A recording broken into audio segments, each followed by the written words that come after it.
Tonight at Danville High School, they play for a trophy, a sectional championship trophy. The undefeated Danville Warriors, 11-0 on the season and ranked 3rd in the state, one of the best teams in Class 3A football, go for their 2nd consecutive sectional crown against tonight's upstart Tiger Cubs out of Greencastle High School, who enter with a 7-4 record. Hi, everyone, and welcome. Nice to have you with us tonight on the ISC Sports Network as we greet you live from Danville High. I'm Rob Blackman, pleased to be joined by Mike Rossick, my broadcast partner for this evening. And Mike, what a great night to play for a trophy. Mother Nature has certainly cooperated. Big crowd, a lot of excitement surrounding this football game. Definitely had a lot of rain earlier in the week, but it's cleared up. It was fairly warm today. Chilly tonight, but a clear night. Looks like we're going to have great weather and should be a great game tonight. This is our Endeavor Communications pregame show. Here's a couple of guys we're going to be keeping a close eye on tonight. A couple of players to watch for both of these ball clubs. Moody for the Tiger Cubs and Stevens for the Warriors. Moody, the junior running back for Greencastle, has had some outstanding games here in the tournament. And then you look at Ben Stevens, who has compiled 1,000 yards this year receiving, 1 touchdown away from tying his own record that he set last year for receiving. He's at 17, looking to tie or break that tonight.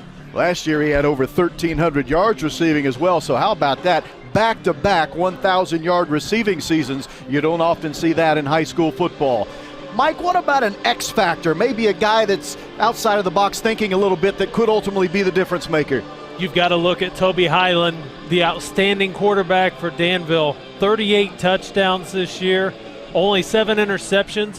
What really gets me is the completion percentage. For a high school quarterback, he's completing over 65% of his passes. That is amazing, is it not? The accuracy with which he has thrown the football this year. You mentioned the 38 touchdowns. Those are a school record, by the way. And one of the reasons, and we'll talk about this throughout the broadcast, one of the reasons he's completed at such a high percentage and thrown as many touchdowns as he has is he has some awfully talented weapons that surround him. It's a big reason why Danville is currently 11-0, undefeated, coming in to this game tonight looking for their 2nd straight sectional championship. Last season they knocked off Chittard to win the title. Can they knock off Greencastle in 2017? We'll talk more about it when we come back. Sectional football tonight. It's Greencastle at Danville on the ISC Sports Network. Again? Tortured by technology? Have no fear. Endeavor is here with Speed Geeks. Our Speed Geeks are expert technicians ready to rescue you from technology troubles. Our experts are here to get and keep your Wi-Fi running properly. We'll even make sure all of your devices stay connected. Give us a call or visit weendeavor.com to see if you're in our service area. Endeavor Communications, technology for real people.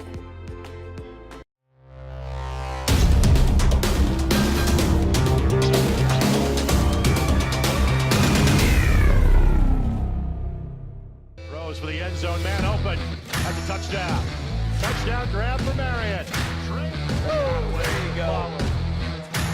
And why pull up for a jumper from 3 or even a mid-range when you can go right down the lane? Sowers is back, reaches up, and it's a grand slam for Della Six, all Sowers. alone. Scott got it. Great look by Coach Stick to break down the defense.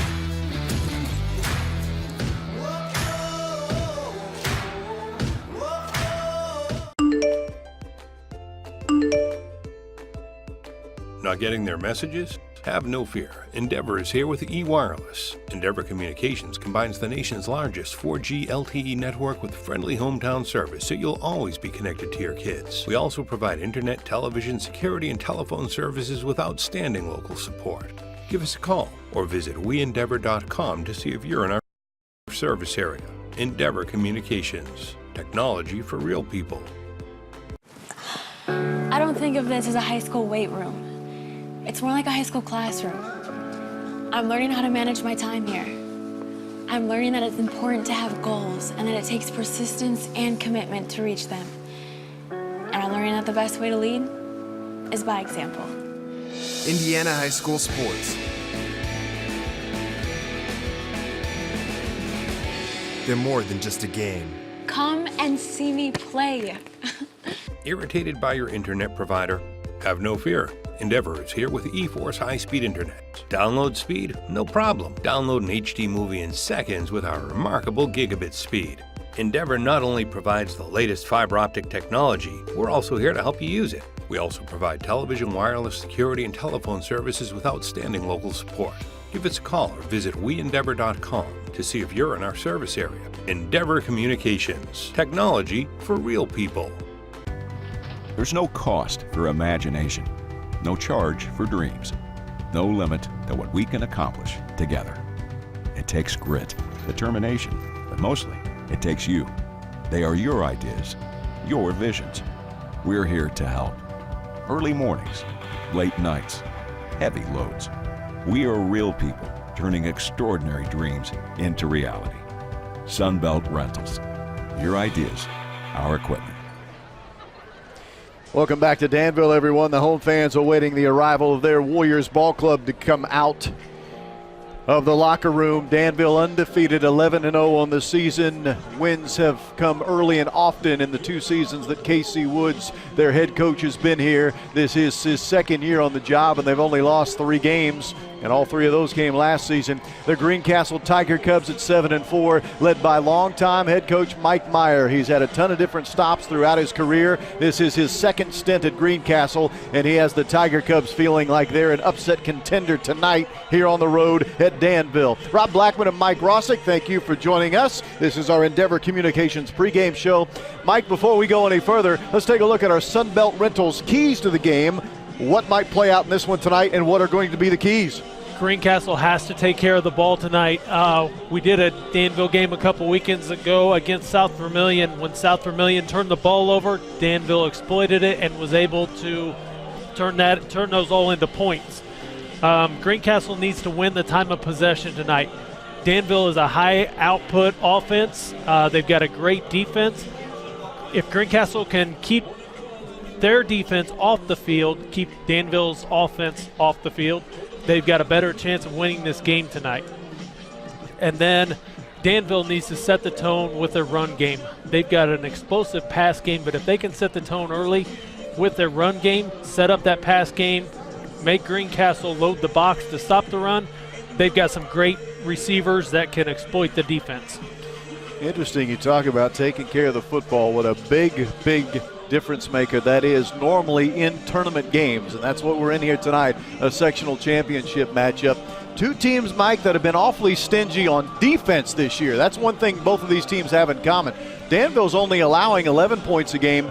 Greencastle's only allowing 10. Tough to score on these teams. Yeah, both teams play great defense. You've got to give a lot of credit to Greencastle's secondary. They don't give up many big plays. Obviously, they don't give up a whole lot of touchdowns. Danville is a solid defense. They're, let's see, you talking about a defense that's led by Dylan Plant that leads the state in sacks. The kid lives in the backfield. That is going to be somebody that Greencastle has got to get guys on to keep him away from their quarterback and running backs. And by the way, here's how good Greencastle has been defensively. In the last month of the season, in the last 4 games, they've only allowed 17 points. 2 shutouts to their credit in the last 4 games. Coincidentally enough, they won 3 of those ball games. It's how good they've been here down the stretch. Greencastle. Danville, meanwhile, they have pitched a couple of shutouts themselves this season. They shut out Frankfort 67-0. They also shut out North Montgomery 34-0. Those 2 wins came late in the season, so both teams trending in the right direction defensively. Well, let's talk a little bit more about it because I promised our viewers that we would. When you look at Danville, offensively, it's no wonder that Toby Highland has put up the numbers he has. When you surround him with guys like Ben Stevens and Alex Skinner and Alec Burton, their tight end that's headed to Ohio University, he's surrounded by high-level talent, playmakers that when the ball is in their hands, they can take it to the house at any time. Yes, and they've shown that all season long, that if you give them the opportunity, they will burn you deep. They can break tackles, and they make huge plays.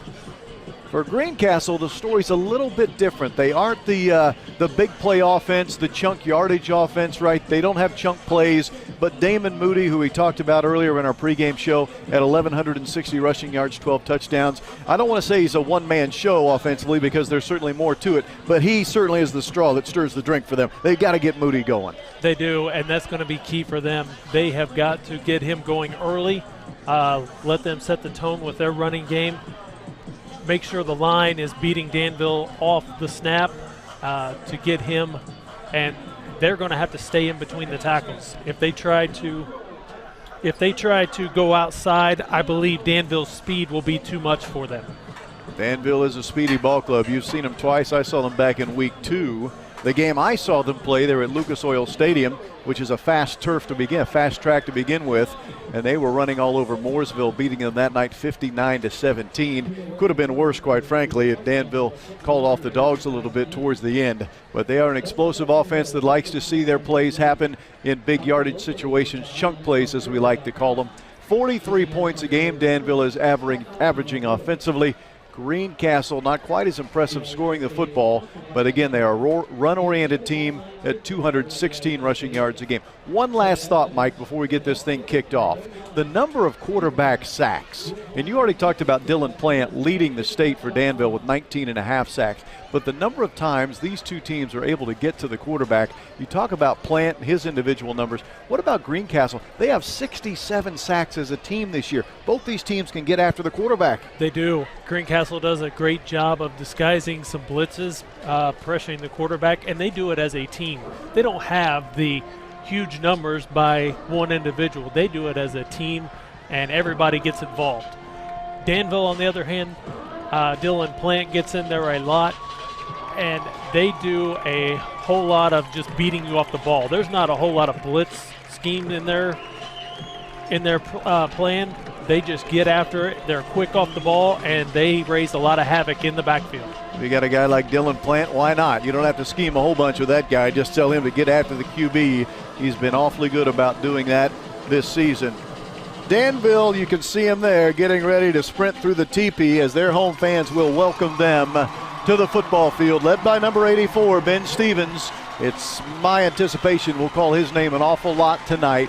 45 catches, 1,000 yards in receiving, and so you won't have to do the math, I'll do it for you. That's 22 yards a catch. Not only does this guy average a first down every time he catches it, he averages 2 first downs every time he catches a football. He's been that good after last year going for 1,300 receiving yards. This year he's at 1,000, and certainly he is not done yet. Good look at KC Woods. We just talked about him a moment ago, the second-year head coach at Danville. Boy, what a job he has done. Last season, they were 10-3. They were the sectional champions. They beat Chittard, which in and of itself is quite a feat to knock off Chittard in postseason play. This year, they've been even better. Mike, they're 11-0. What a job he's done. He's done a fantastic job, and to watch Coach Woods out there, he is very energetic. He is behind his boys 100%. When they do something great, he's the first one jumping up and down cheering. And, of course, when they do something wrong, he's the first one to kind of grab them and say, hey, this is what we need to do. But he's done a great job with this team. Obviously, they're 11-0, looking to cap it off with a sectional victory tonight. Well, Greencastle wins the toss. They select to receive the football. So Greencastle will get first crack offensively. The Tiger Cubs 7-4, led by Mike Meyer, their head coach. Started off very well this season, 4-1 through the first 5 games, then went on a bit of a skid. They lost 3 in a row, losing to Sullivan, Northview, and North Putt, but have since rebounded quite well, have won their last 3 to make it here to the sectional title game. It is worth noting, last year Greencastle's season ended against Danville in the sectional semifinals when Danville beat them 21-14. So you know the Tiger Cubs are thinking about revenge here tonight at Danville. And Greencastle's a team that is known to get revenge. Sullivan handled them pretty well early in the season. They got their revenge last weekend, beating Sullivan 14-0. Yeah, great point. In the first meeting in the regular season, Sullivan winning 41-10. That was not the case last week. How about Greencastle shut out Sullivan after giving up 41 points the first meeting? They beat them 14-0 in the sectional game. Well, they're looking for just a little bit of revenge. Are the Greencastle Tiger Cubs? Can they get it done tonight here on the road against undefeated and third-ranked Danville? Toby Highland not only is the quarterback, he's the punter, and he kicks off too. He does a little bit of everything for the Danville Warriors. Danville tonight in the maroon jerseys with the silver helmets. Greencastle wears the white uniforms. They too in silver helmets. Back deep for Greencastle, that's number 14, Jacob Overstreet. Just a sophomore, not a big guy, only 5'1", believe it or not. Also deep is Dakota Campbell at 5'6", 140 pounds.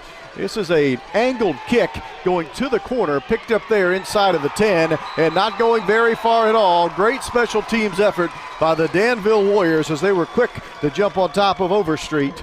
And that will pin the Greencastle Tiger Cubs deep. They will have poor field position to start on their opening possession here of this sectional championship ball game. 1st and 10 with the ball on their own 14. There's the Greencastle starting offense. We've talked about Damon Moody, but keep an eye on number 10. He's their quarterback, Alex Costin, 6'1", 170-pound junior, 244 passing yards, 2 passing touchdowns for him this season. He's also caught 11 balls when playing as a wide receiver.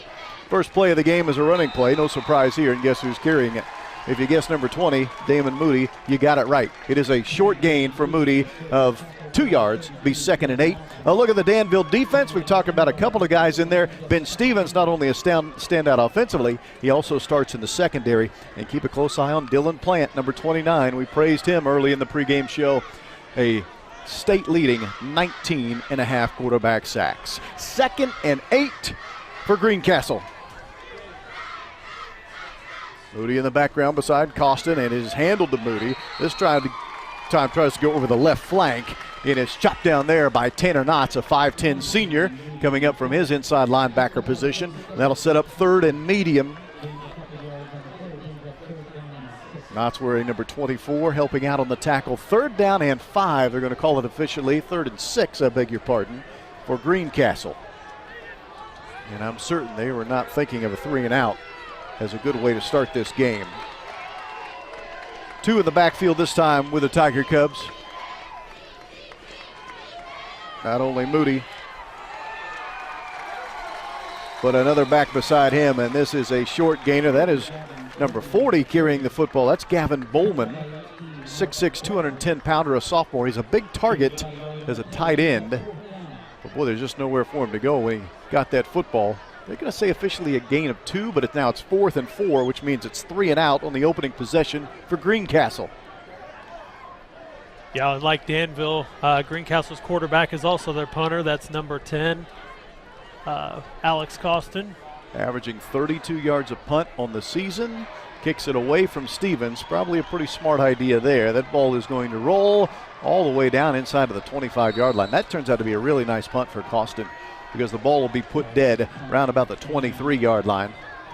So it's a 3 and out for Greencastle on their opening possession. What will Danville do? And there's a look at their starting offense. We've talked about Highland, talked about Ben Stevens. They're really good up front as well. That offensive line doesn't get a lot of credit in Thompson, Buchanan, Whitcomb, Marr, and Douglas.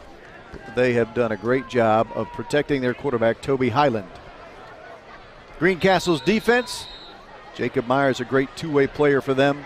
He'll line up at a defensive end position and wear number 87. Keep a close eye on Jacob Meyer, son of the coach, Mike Meyer. Yeah, keep a close eye on number 8, Abe Wade, a senior leader out there. Plays safety. Will, as you see there, he kind of lines up over the slot.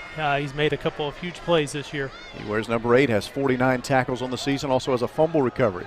To the air, first play of the game offensively is an incomplete pass. Danville's quarterback was looking left flank, and Highland overthrew Stevens. It'll be 2nd and 10. It looked like there may have been a little miscommunication there, as you see Highland and Stevens kind of exchanging words, each of them pointing at each other. Now they look to the sideline. Highland works from the shotgun. And again, 3 receivers to the left of the formation as the play is brought in from the sideline, is called in, signaled in from the sideline. In the backfield, that's Alex Skinner standing beside the quarterback. Skinner wears number 5. Highland from the shotgun. This is quarterback run all the way to the far side. able to sidestep one defender, gets himself out to round about the 30-yard line before he was tripped up by Costin, the quarterback / defensive back for Greencastle, and it's going to be 3rd down and short. It actually ends up being a pretty good gain of near 9 yards, so it's going to be 3rd and 1. Yeah, great job kind of getting skinny, making it through that little crease, and then as he's brought down, he allows his momentum to carry him ahead another yard or two. Boy, initially that looked maybe like a 4 or 5 yard gain, but a really nice job by Highland, as you said, just getting skinny and picking up a couple of extra yards to set up 3rd and 1. Skinner this time bounces it outside. He has the first down and even a little bit more. Runs through a couple of tackles, but finally bumped down at the 38-yard line. 1st and 10 on a nice run by Skinner, the junior.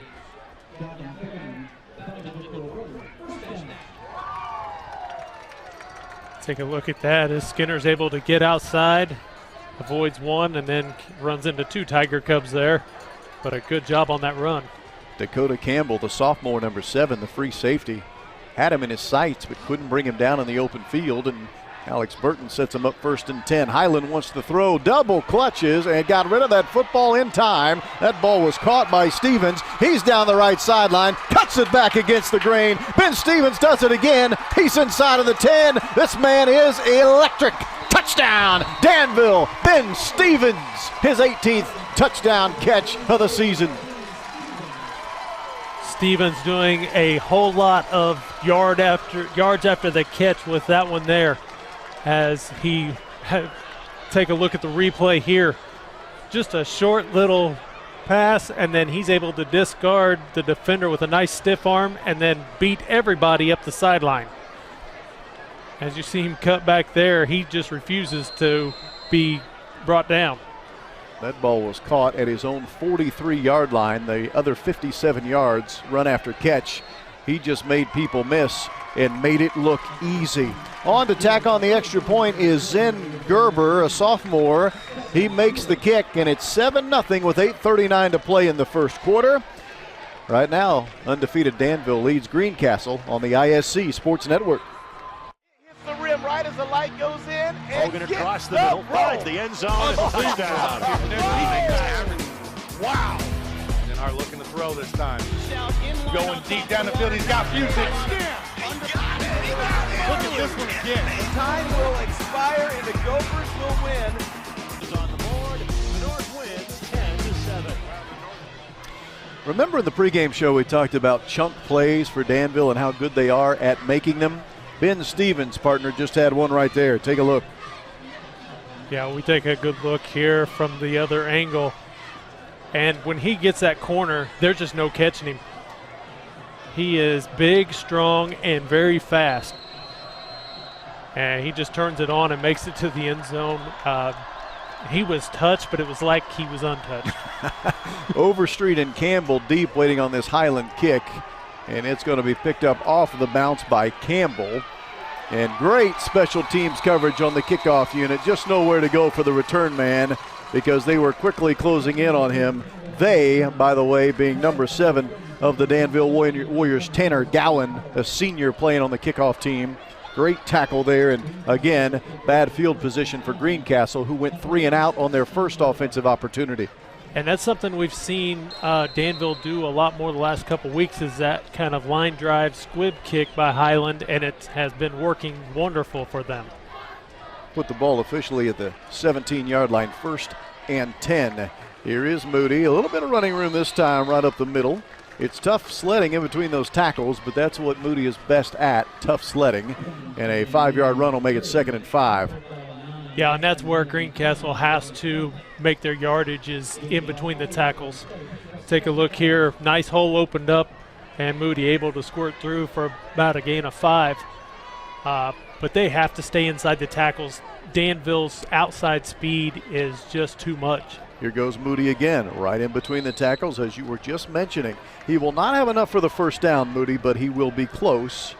It'll be 3rd down and maybe a short 2, a long 1, but certainly they are shy of the first down here. They're going to call it 3rd and 1 officially. Yeah, very manageable 3rd down here, especially for Greencastle, who runs the ball extremely well. Sanders and Campbell splitting out wide right for the Greencastle Tiger Cubs. Moody with a lead blocker this time. His forward progress should give him enough for a first down. With the way the line judge is running in from the near sideline, certainly looks like it will be, and it is a first down for Greencastle. Desperately needed. They did not want another 3 and out. Yeah, especially pinned deep in Danville's territory. Even if they aren't very productive on this drive, they at least need to flip the field position, get Danville pinned deep. But you'd like to see, as Greencastle would like to see them pick up a lot more first downs. Bobbled snap for Costin. He alertly, though, picks it up and fires to the left flank. It is dropped. Pretty good defense over there. Jacob Meyer was the intended receiver, the tight end. Even if he had caught that ball, it would have been a 2-yard gain at best. It'll be 2nd and 10. Yeah, a good job there by Carson Waddell to break that pass up. He was there instantly to make contact with the receiver as it popped out. 2nd and 10 for Costin. 244 passing yards. He doesn't throw it a lot. 16 of 49 for the season. Only 49 attempts coming in. Back to the ground game they go. Hand it to Moody. This time he is stacked up. The defense was ready this time as Danville was not to be fooled. Chase Heitkamp, who wears number 37, he's one of the outside linebackers, was the first to meet him. Now it's going to be 3rd and 9. Yeah, Heitkamp was another one that Coach Casey Woods told us about before the game to kind of keep an eye on. Very good linebacker, plays the run extremely well. He did have limited practice time this week because of injury, but he certainly looks to be full go tonight. 3rd and long for the Tiger Cubs. Costin from the shotgun. Steps up in a pocket, will tuck it and try to run for it himself, and it looks like he'll have the first down and then some. An alert play by Alex Costin as he tucked the ball and ran for the first down. Yeah, great job there by Costin as he saw the pocket collapse and he just sprinted outside and was able to break away. And a good job of being able to outrun the defenders. Got that corner around there as Taron Lawson was beating down on him, but Costin able to beat him to the sideline. Converting on a 3rd and 9. Back to Moody in the ground game. Again falls forward. A gain of 2.5, maybe 3. That's the first time I have seen Damon Moody perform this year, and what I like about him, he always seems to fall forward. Yeah, he's always been a hard runner. As you see, he takes a pretty good shot as he goes in there. But then, tough kid, he jumps right back up and ready for the next play. Over 1,100 rushing yards in the season coming in for Moody, the top ground gainer for the Tiger Cubs. And they'll give it to him again. This time he tries to get around left end. He does. He got tripped up just as he was crossing the midfield stripe. Just enough of his ankle was grabbed there by Danville's Taman Lawson to get him tripped up, or that could have been a much bigger gain. Yeah, great job there by Greencastle to set the edge to be able to get Moody outside. And like you said, Lawson just got enough of his shoestring there to trip him up. Lawson, if he doesn't make that play, who knows how far Moody is going to go. He did cross the midfield stripe, so for the first time tonight, Greencastle is in Danville territory. 3rd down and 4. Again, a low snap. Costin picks it up, and he'll be thrown down for a quarterback sack as big old number 9, Jackson Wynn, the senior defensive tackle, was there to throw him for a loss. Great job by Danville noticing the ball on the ground, and Wynn is right there, and of course there's 29 Dylan Plant right close to him as well. Bad snap led to a loss on the play. Now Costin will line up the punt with the dangerous Ben Stevens awaiting deep. Costin gets this punt away, a low liner but away from Stevens, and that's a smart idea. Keep it away from that guy. It will roll into the end zone, however, and it will be a touchback.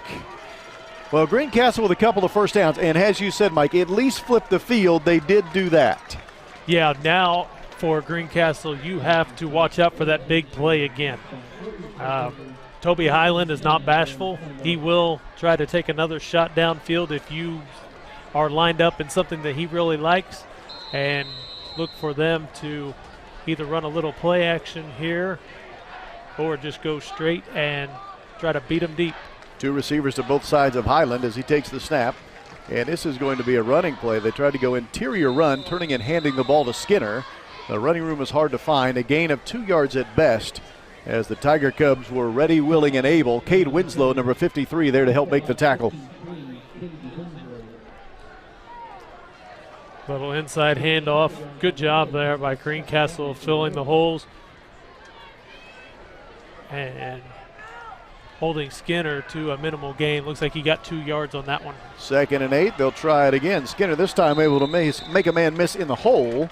And then he does at least get up to the secondary. He doesn't pick up a first down, but he'll make it 3rd and short for the Warriors. This is our Endeavor Communications Game of the Week. Thank you for joining us. We are late in the first quarter if you're just coming on board. Tonight at Danville. Danville hosting, visiting Greencastle. 3rd and short. Skinner again will pick up a first down. Not by much. He picked up a first down and then some. An extra yard or so, but regardless, it's a first down run. Greencastle's number 43. That is Hayden Pettit holding on for the tackle. Yeah, and as you'll see, number 6, which is Schubert, Chandler Schubert for Danville coming into the game. He's their 2 of the 1-2 punch in the backfield. Where's number 6, Chandler Schubert, just a sophomore at 5'10", 175 pounds. There you see a good look at number 6. They're going to hand him the football. There goes the 10th grader, barreling up the field, finding his way to the 35-yard line, a 4-yard gain. Yeah, and that's one thing that's really tough on defenses is, you know, you get Skinner to come out of the game, and then you instantly have to deal with Schubert. And both of these runners are downhill runners. They hit the hole hard and fast. Great night for football, by the way, here in Danville. A feels like temperature of 49 degrees at kickoff. Not bad for the first Friday in November. Highland is going to turn and hand it to Schubert. Here he goes, right up the gut, makes a man miss. He's into the opponent's territory and finally going to be wrestled down at about the 23-yard line. The 1-2 punch, Chandler Schubert with a big run.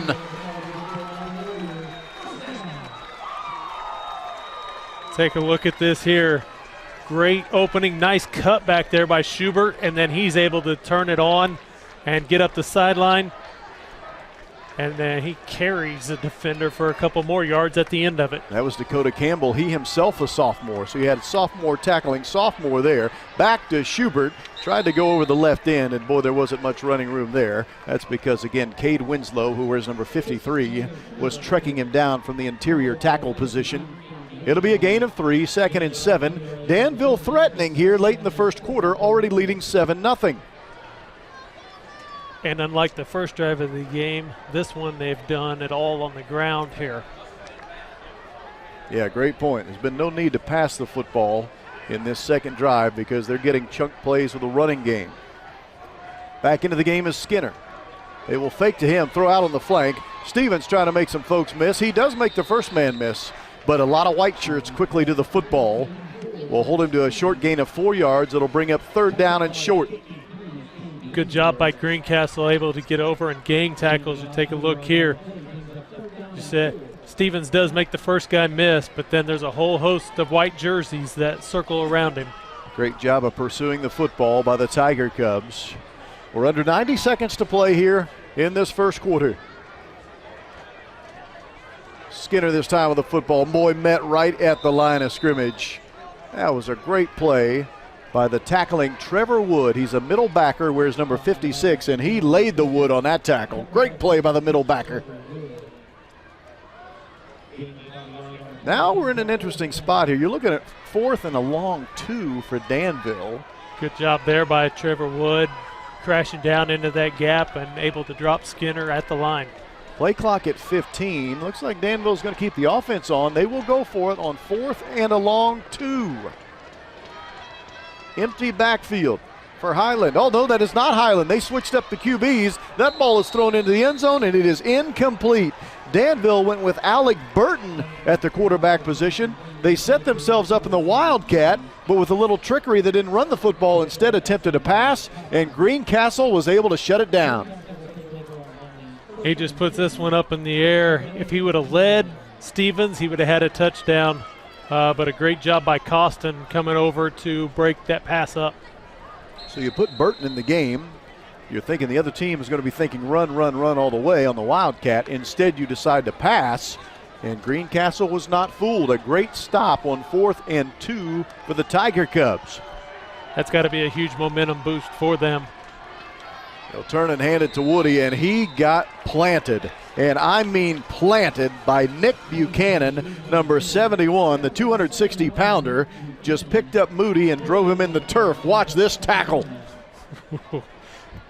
Yeah, he come right off of that block and square into Moody and planted him. Ouch. Moody gets right back up, however. They will not have to run another play to end the quarter, and it certainly doesn't look like Greencastle will. So we will jog to the other end of the field with a 2nd down and 10 coming when we open the second quarter of action. Big touchdown catch by Ben Stevens has been the only score we've had so far in this game. Danville has a 7-0 lead over Greencastle. It's sectional 30 Class 3A action tonight, and you're watching it on the ISC Sports Network.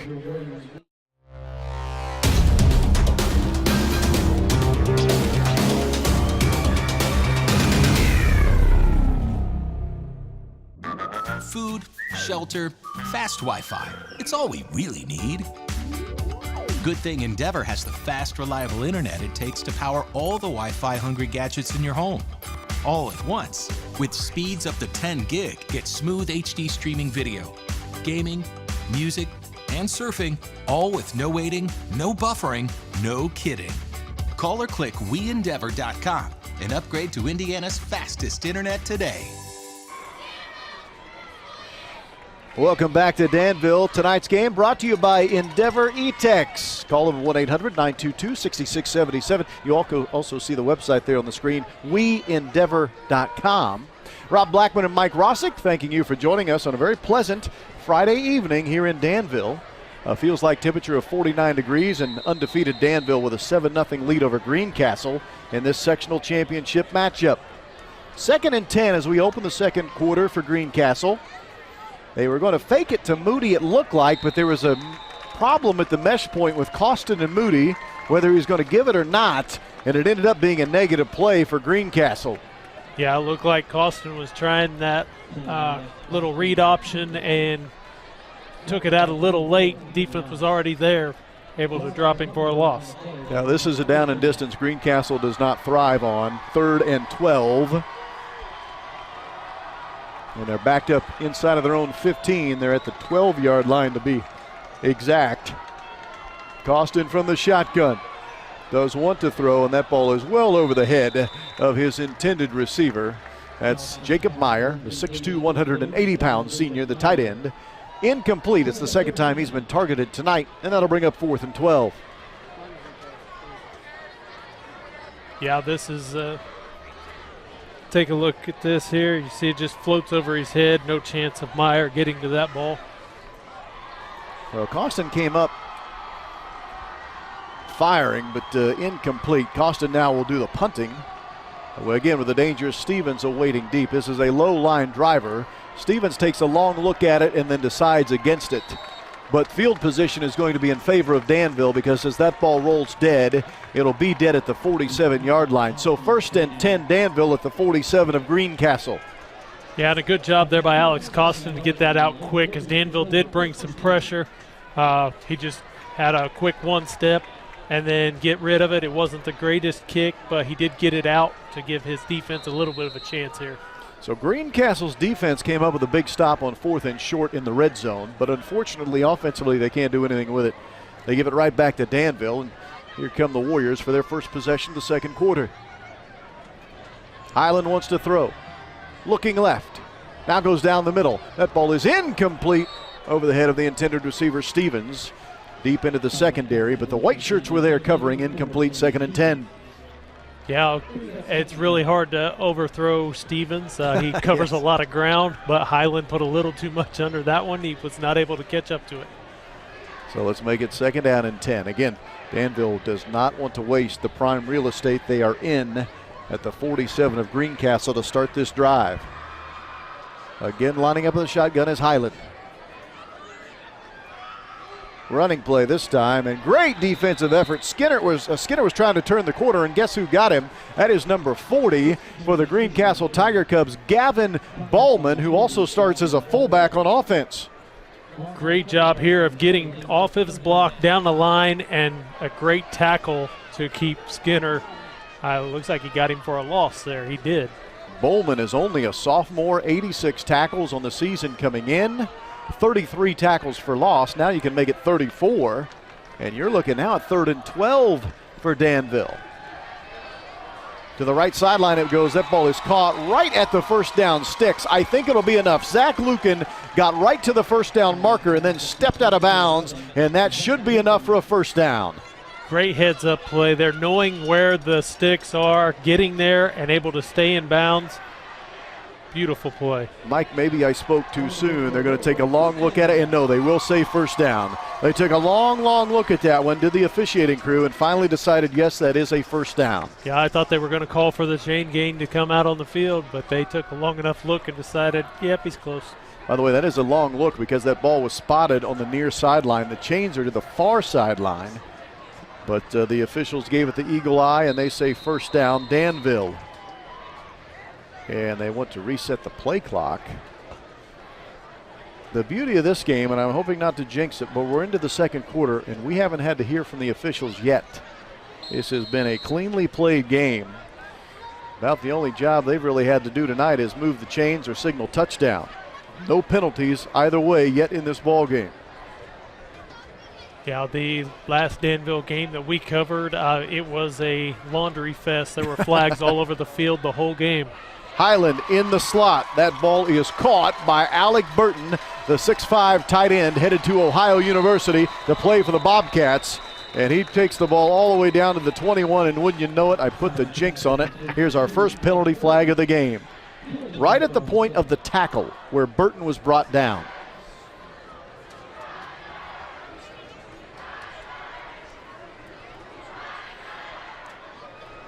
Burton came in with 33 catches on the season. Depending on the call here. He's looking to the Greencastle sideline. And it is a personal foul, a blow to the head against the defense. Let's take another look. Watch Burton here after the catch.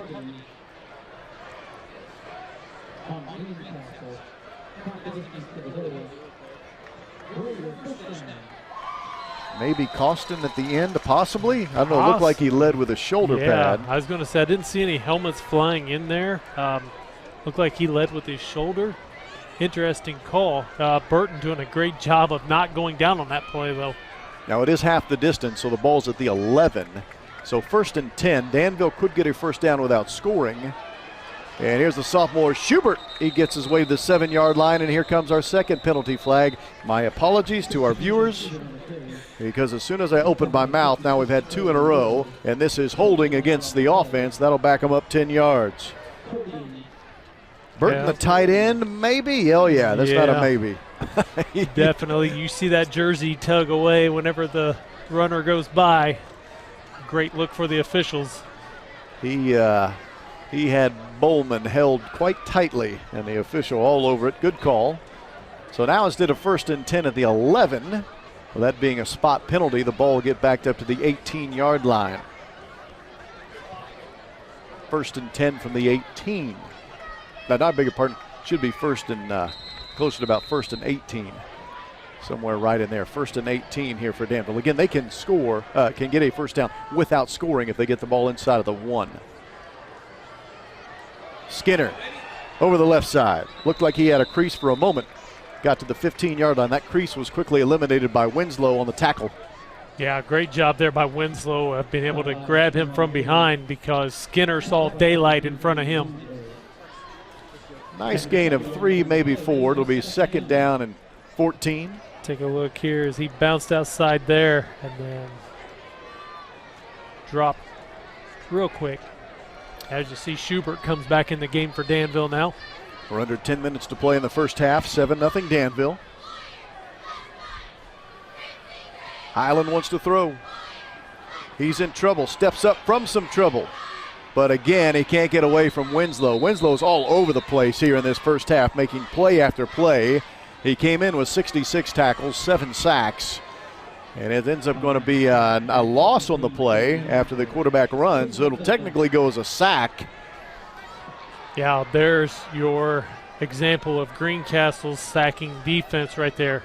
We talked earlier, they didn't have one player that's just blowing people away with sacks. Their whole team gets involved. 41 as a team on the season coming in. So roughly 4 a game, not quite 4 a game. Highland on 3rd and long, right over the middle, fires this dart, and that pass is caught for a touchdown. Wow! Diving effort from Alec Burton. That'll make up for the holding penalty. 2nd touchdown of the game for the Warriors.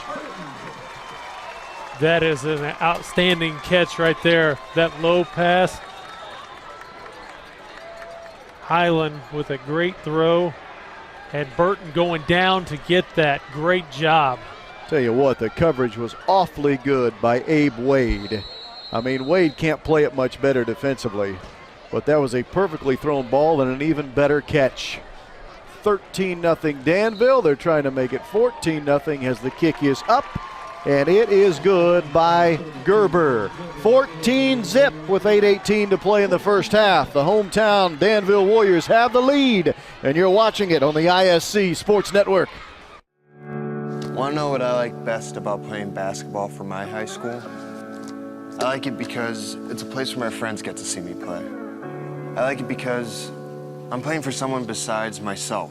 I'm playing for everybody in my school and every person in my community. Indiana high school sports.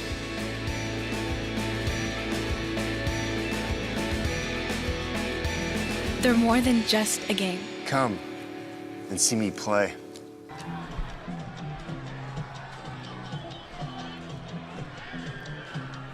Welcome back, everyone. Danville High School, Danville and Greencastle tonight. This is Sectional 30, the 3A Sectional Championship game. Here's another look at that touchdown right before the break. Look at that diving effort for a catch by Burton. Good job by Burton to get his hands out there to extend to the ball, able to lay out for it and make a nice catch. 13 touchdown catches now on the season for Burton, and it's a 2-touchdown lead for Danville. Ogle Street on the return up to about the 33-yard line. Greencastle's Jacob Overstreet. Again, he's only 5'1", 125 pounds. He's a sophomore, so diminutive is putting it kindly. But he is a tough football player and has a nice return right there. But after what Jose Altuve was able to do in the World Series, I think short guys have a place in the game too. Exactly. No matter what the game might be. And you know, sometimes those guys are small enough that you don't see them very well, and they can hide behind the line right. really well.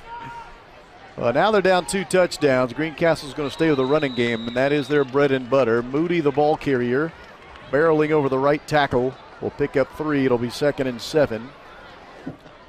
Yeah, you don't see any panic on the Greencastle side right now. They're going to stick with their game plan, try to get Moody going, hopefully break something open. And, you know, once they start seeing Danville load the box, then you might see him trying to hit them on streaks down the sideline. Moody lines up as the lone running back beside the quarterback, Costin. They'll give it to Moody on the read. He has some running room right side. He won't have enough for a first down. He's going to be about a yard shy as he turned the corner and looked for a moment to have some running room. Dylan Plant was over there to help on the tackle. The defensive end was running that one down from behind. 3rd down, and let's call it a short 2 yards here. Good job there by Greencastle. You see their line. I kind of think they're beating Danville to the punch off the snap right now, at least offensively. And, you know, they're setting the edge well, getting Moody outside. Carson Waddell was the first there to help on the tackle. 3rd and short now for the Tiger Cubs. They'll give it to Moody, and he dives for the first down. That was a great effort by Moody. Some initial contact in the backfield, but he just kind of slithered his way through the trouble and picks up a first down.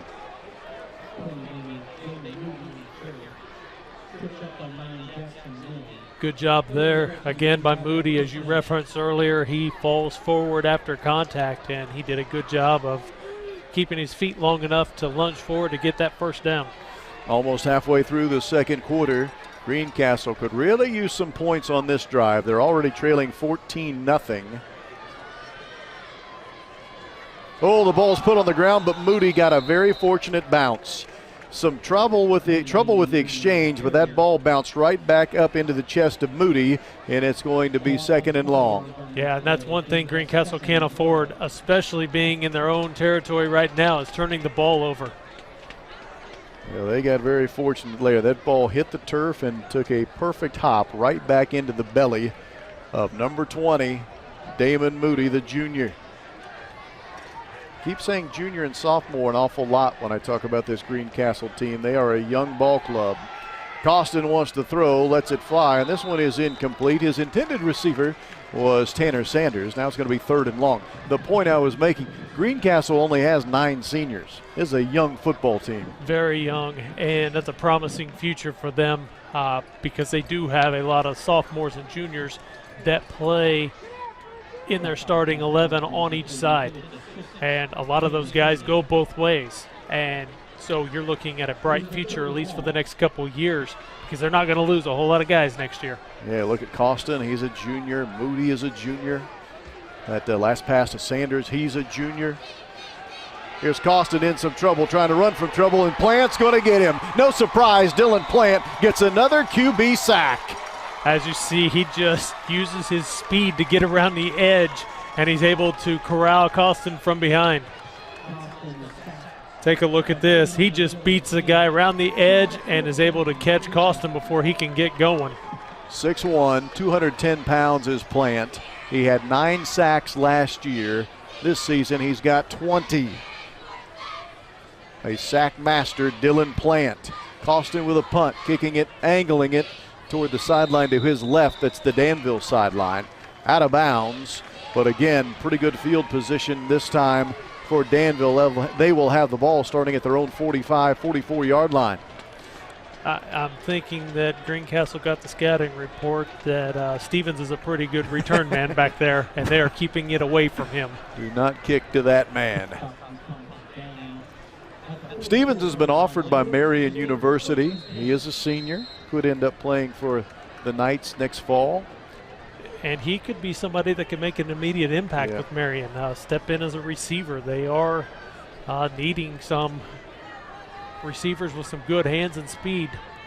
They're one of the better programs in NAIA football. Passing play, and it's caught. Highland again looks for his big old tight end, and he makes the catch, does Burton. Stays on his feet, just running away from trouble. Gets himself all the way to the 41-yard line of Greencastle, a 1st down.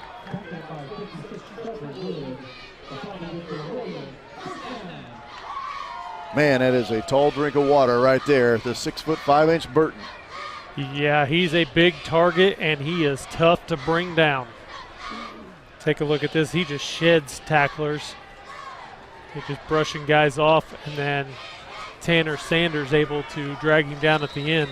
Running play is after that last passing completion. They give Skinner a run over left end, and Skinner will pick up 8, 2nd and 2, and the Danville offense is in high gear right now. 4:20 to go in this first half here on the ISC Sports Network.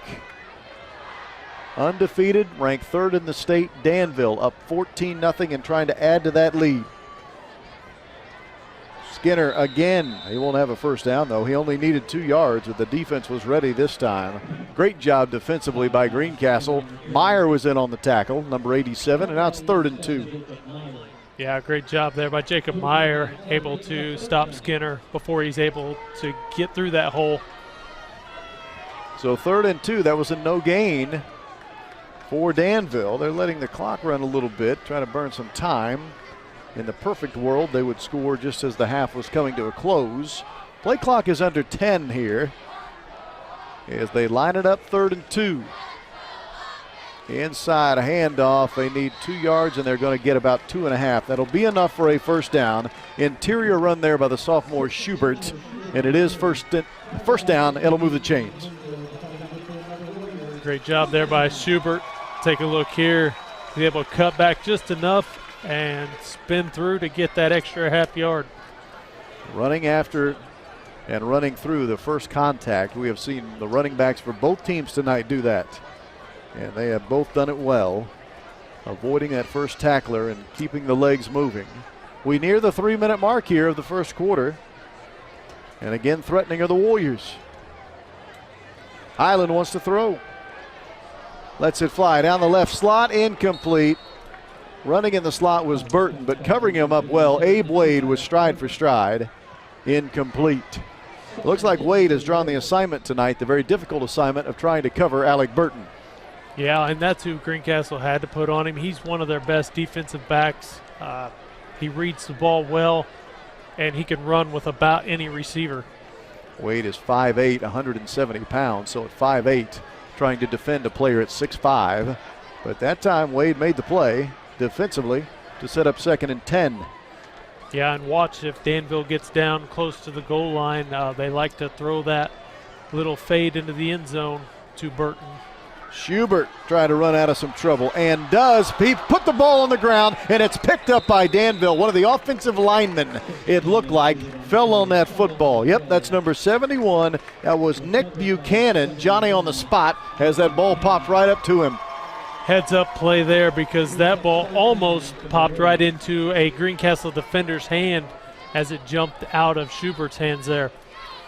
The mammoth Nick Buchanan at 260 pounds just swallowed up that football and held tightly to save possession for his team.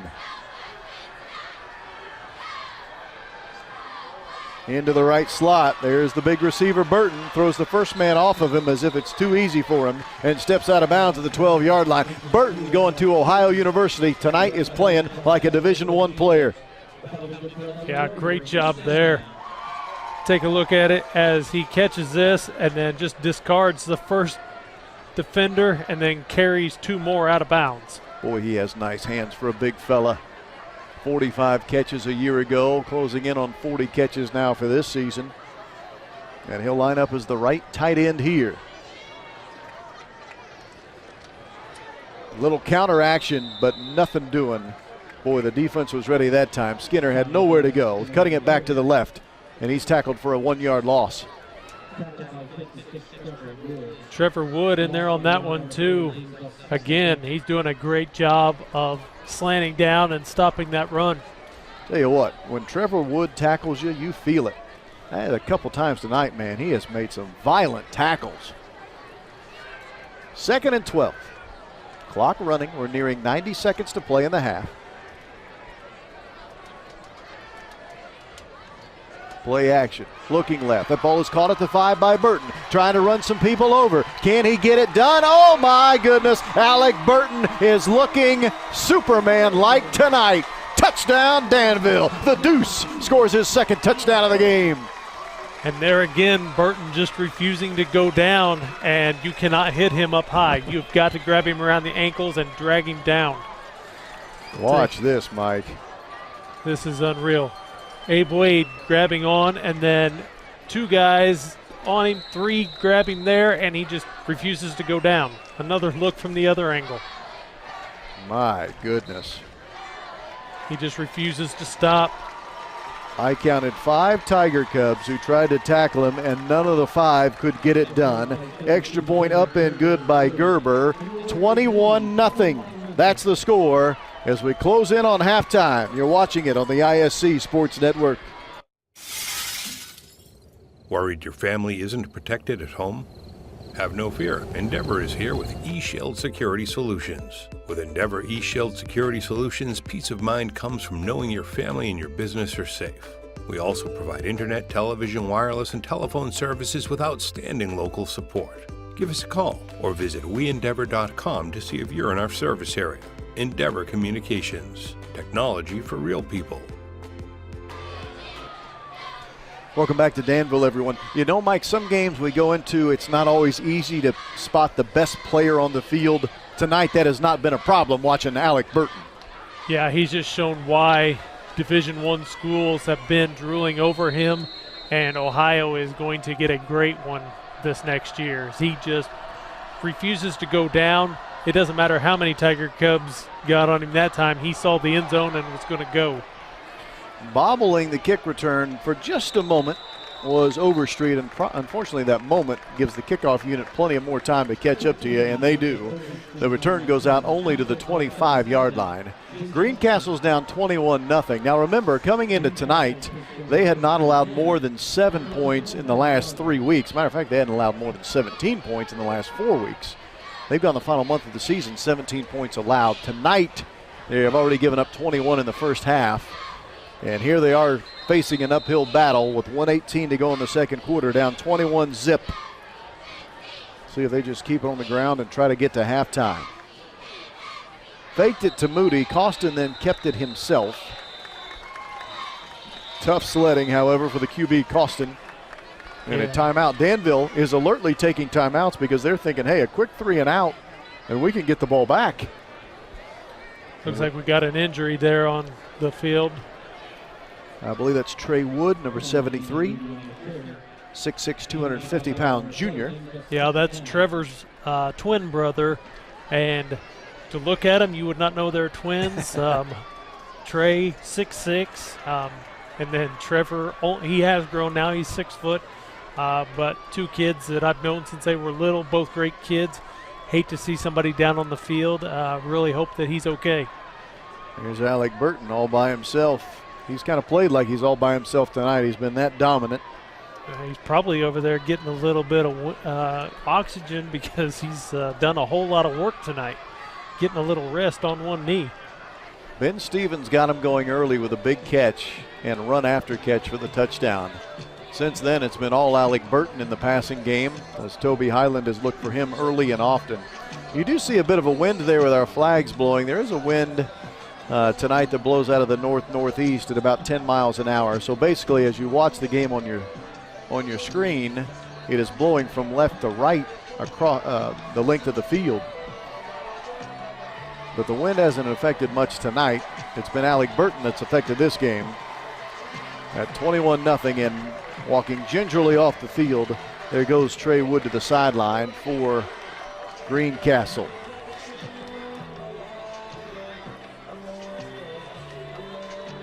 Winner of this game gets the winner of Ritter and Chittard. Yeah, the last update I heard, they were tied early in the first half, 7-7 in that game. Hopefully we'll get some more updates around halftime we can pass along to you. Danville, by the way, did beat Chittard last year, but that was a sectional championship game. Quick run right up to the 30-yard line, and I say quick because it doesn't take much time off the clock. Moody gets bounced at about the 31, so Danville immediately burns their second timeout. And we will assume that if Greencastle doesn't get a first down here on 3rd and short, that Danville will burn that final timeout and get the ball back with at least maybe 50 or so seconds left on the clock.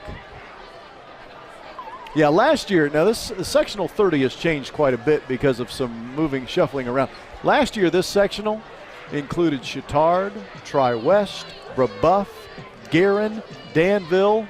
It was a gauntlet of really good football teams. It's eased up a little bit this year, but Danville certainly hasn't eased up on the competition. They have run roughshod. They have. They made it through this sectional last year and looking to do the same thing again. Unfortunately, last year they fell short to Lawrenceburg in the regional game, looking to kind of avenge that this year.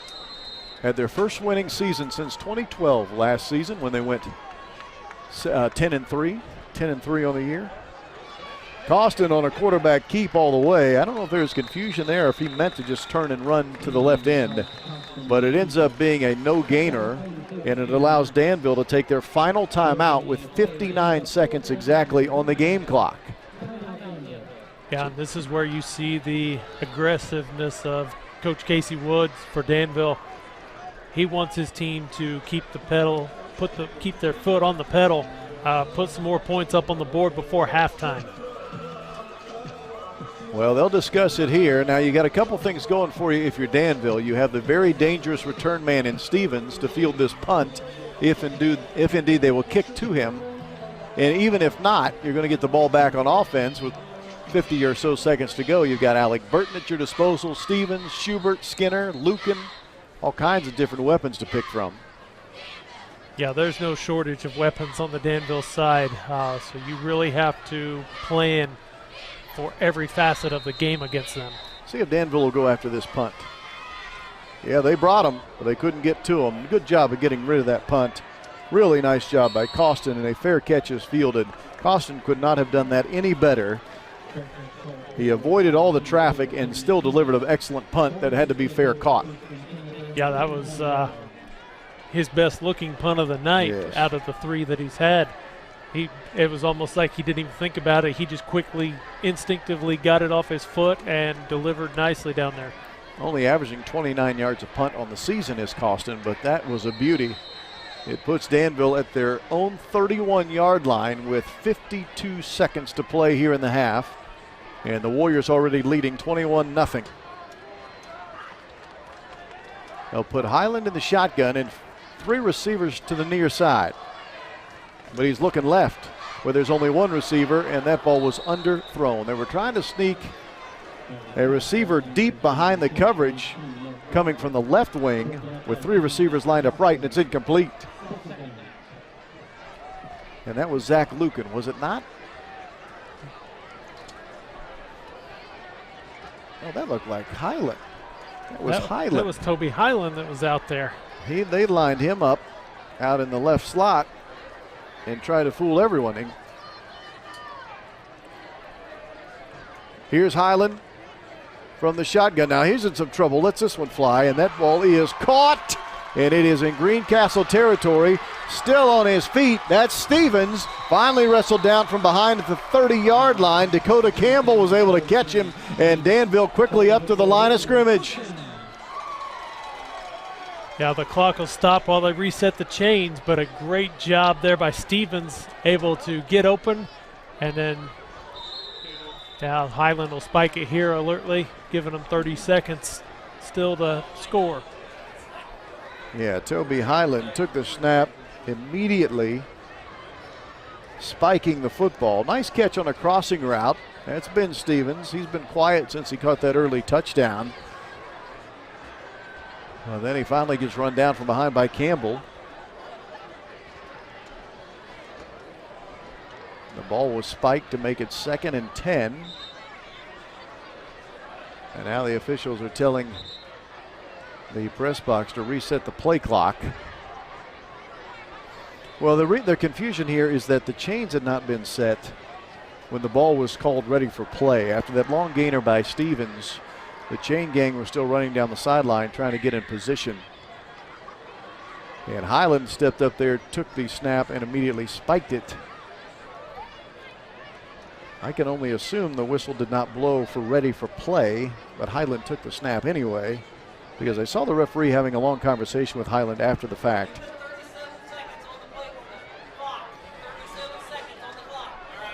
And they're going to move the clock. It had been at 30 seconds, the game clock I'm speaking of, to 37 seconds.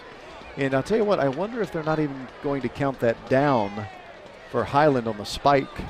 See if they'll make it 1st and 10. Basically saying that play didn't count because the chains were not in place and ready to go. Let's see if they'll keep it at 2nd and 10 or 1st and 10.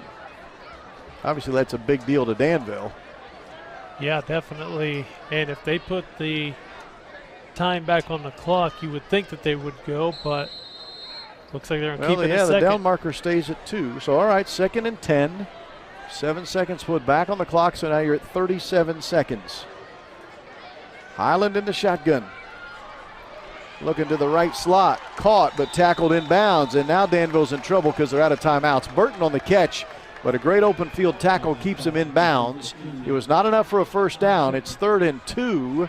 And quickly, Danville's got to try to get everyone in position here. We're under 20 seconds to go in the half. Now down to 15. Again, it's 3rd and 2, and Highland wants to throw. Looking left. Throws it up to the back of the end zone. Incomplete. Stevens got spun around. Looking all the way back over his right shoulder and incomplete. Now you're at 4th and 2 with 7 seconds left. And this will be a tricky play call here. If you would attempt a field goal, you're looking at a 40-yarder. And The field goal kicker, who by the way is Highland, has only made one this year from 36. Shows you what I know. I'm going to say maybe they wouldn't try it. They're going to. Toby Highland is going to attempt a 40-yard field goal, which would be his season long. Snap and hold are good. Kick certainly has plenty of leg. And guess what? Toby Highland says 40 yards, no problem. The QB also handles the kicking duties from deep, and he's just made it a 24-0 ball game. That was a great kick there. Take a look at this. He had plenty of leg on this one. Just inside of the right upright, and good for Highland. There are still 3 seconds remaining on the clock. Highland there practicing his golf swing afterwards as he drilled that one again from 40 yards out. That's a season high for Toby Highland, who was 2 for 2 in field goals, but again, the long being from 36. Now he's 3 for 3 on the year, and his long is now from 40 yards. It's been all Danville through the first 24 minutes. That's one of those calls where if he misses, Casey Woods, okay, we're still up 21-0, not a huge deal, but since he hits, he looks like a genius calling that. Could not convert on the 3rd and 2, decided instead to attempt for a field goal on 4th and 2 and made it. And Highland this time with a low kick, fielded by one of the upbacks on what will be the final play of the first half. This was a 7-0 ball game at the end of the first quarter, but the second quarter is dominated by the Danville Warriors. 17 unanswered in the second, and now they push their lead to 24-0 as we have reached halftime here at Danville High School. 24-zip. Warriors lead the Tiger Cubs tonight on the ISC Sports Network. Just like that, it is a 1-run lead for Texas. Pushes it ahead with the jam. And down. We're going to see a slamma-jamma. Put it in the air. Marley's there. Touchdown. Is it caught? Touchdown. Are you kidding me? Came down with the ball in the end zone. With the 3. Up the middle. Touchdown. Looking for the alley-oop. Again? I'm going to miss the big game. Troubled by your TV provider? Endeavor is here with ETV. With Endeavor's television service, there's no need to worry about a thunderstorm or whether your satellite dish is pointed in the right direction. We also provide internet, wireless, security, and telephone services with outstanding local support. Give us a call or visit weendeavor.com to see if you're in our service area. Endeavor Communications. Technology for real people. Wouldn't it be sweet to happily live a life that's filled with glee and sing about how joyful it can be? I'd like to hear that. Live life to its fullest every day with the highest level of primary care from Indiana University Health. When you have your health, you have everything. Indiana University Health. Schedule same-day primary care appointments at 1-888-IU-HELP. Back here at Danville, it's a sectional championship game tonight, and the undefeated Danville Warriors are looking the part of the third-ranked team in the country and the state. Not quite the country. They are ahead 24-0 over Greencastle as we have reached halftime. Rob Blackman is my name. Mike Rossick is alongside. Greg Mash, our director this evening, and our entire crew. Thank you for joining us. I think we both kind of thought that for Greencastle to be competitive tonight, they'd have to be darn near perfect. Maybe get a couple of breaks along the way. Neither of those things have happened, mainly because Danville has been that good. They have. Greencastle has done a good job of taking care of the ball. They almost had a turnover. Luckily, Damon Moody was able to fall right back on it. But Danville has just flexed their muscle and shown why they are ranked number 3 in the state. They're playing great ball right now. They have gotten better as the season has gone along, and Greencastle is competing with them, but they just can't stop them. Right now, the difference in the game has been Alex Burton, the 6'5" tight end, who has caught 2 touchdown passes in this game for Danville. He, along with wide receiver Ben Skinner, have been huge in the passing game. Toby Highland has been on time and on target. and that has led to 3 passing touchdowns, and that has also helped Danville to that 24-0 lead. Busy weekend for the ISC Sports Network. Thank you so much for joining us tonight. How about some college football coming your way tomorrow, NAIA style? Missouri Baptist taking on the Marion Knights, who are currently a top 20 team in the NAIA. And then in Division II NCAA football tomorrow, we've got Missouri S&T taking on the 5th-ranked University of Indianapolis Greyhounds. So it's a great day of college football lined up tomorrow on the ISC Sports Network. We invite you to please check it out if you have the chance. We would love to have you be a part of our broadcast. This is the Endeavor Communications halftime show, where Danville leads Greencastle by the score of 24-0. First half highlights when we come back. Stay with us tonight from Danville. Again? Tortured by technology? Have no fear. Endeavor is here with Speed Geeks. Our Speed Geeks are expert technicians ready to rescue you from technology troubles. Our experts are here to get and keep your Wi-Fi running properly. We'll even make sure all of your devices stay connected. Give us a call or visit weendeavor.com to see if you're in our service area. Endeavor Communications, technology for real people.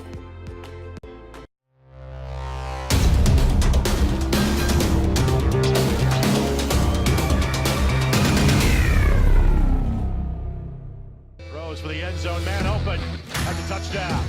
Touchdown grab for Marion. There you go. And why pull up for a jumper from 3 or even a mid-range when you can go right down the lane? Sowers is back, reaches up, and it's a grand slam for Delisle. All alone. Scott got it. Great look by Coach to break down the defense.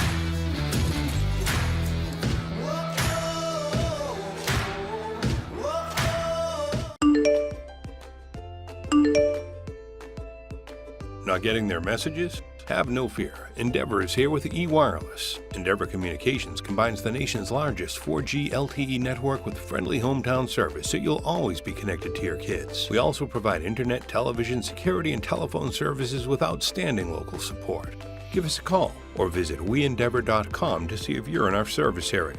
Endeavor Communications, technology for real people. I don't think of this as a high school weight room. It's more like a high school classroom. I'm learning how to manage my time here.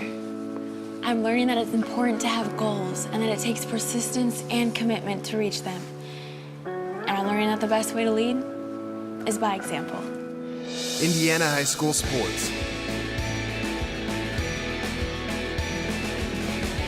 They're more than just a game. Come and see me play. Irritated by your internet provider? Have no fear. Endeavor is here with eForce high-speed internet. Download speed? No problem. Download an HD movie in seconds with our remarkable gigabit speed.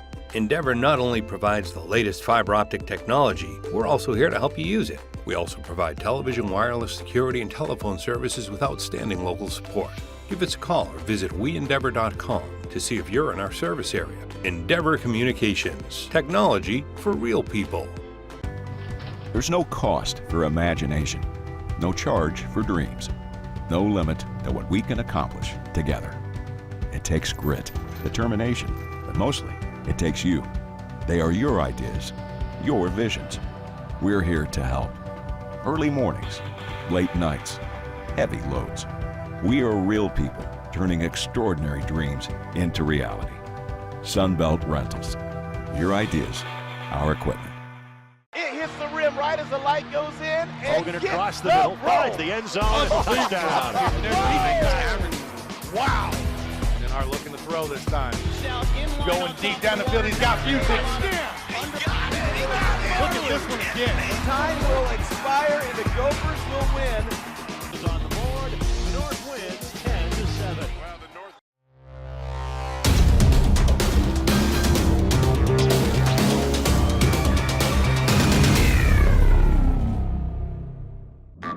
Food, shelter, fast Wi-Fi. It's all we really need. Good thing Endeavor has the fast, reliable internet it takes to power all the Wi-Fi hungry gadgets in your home.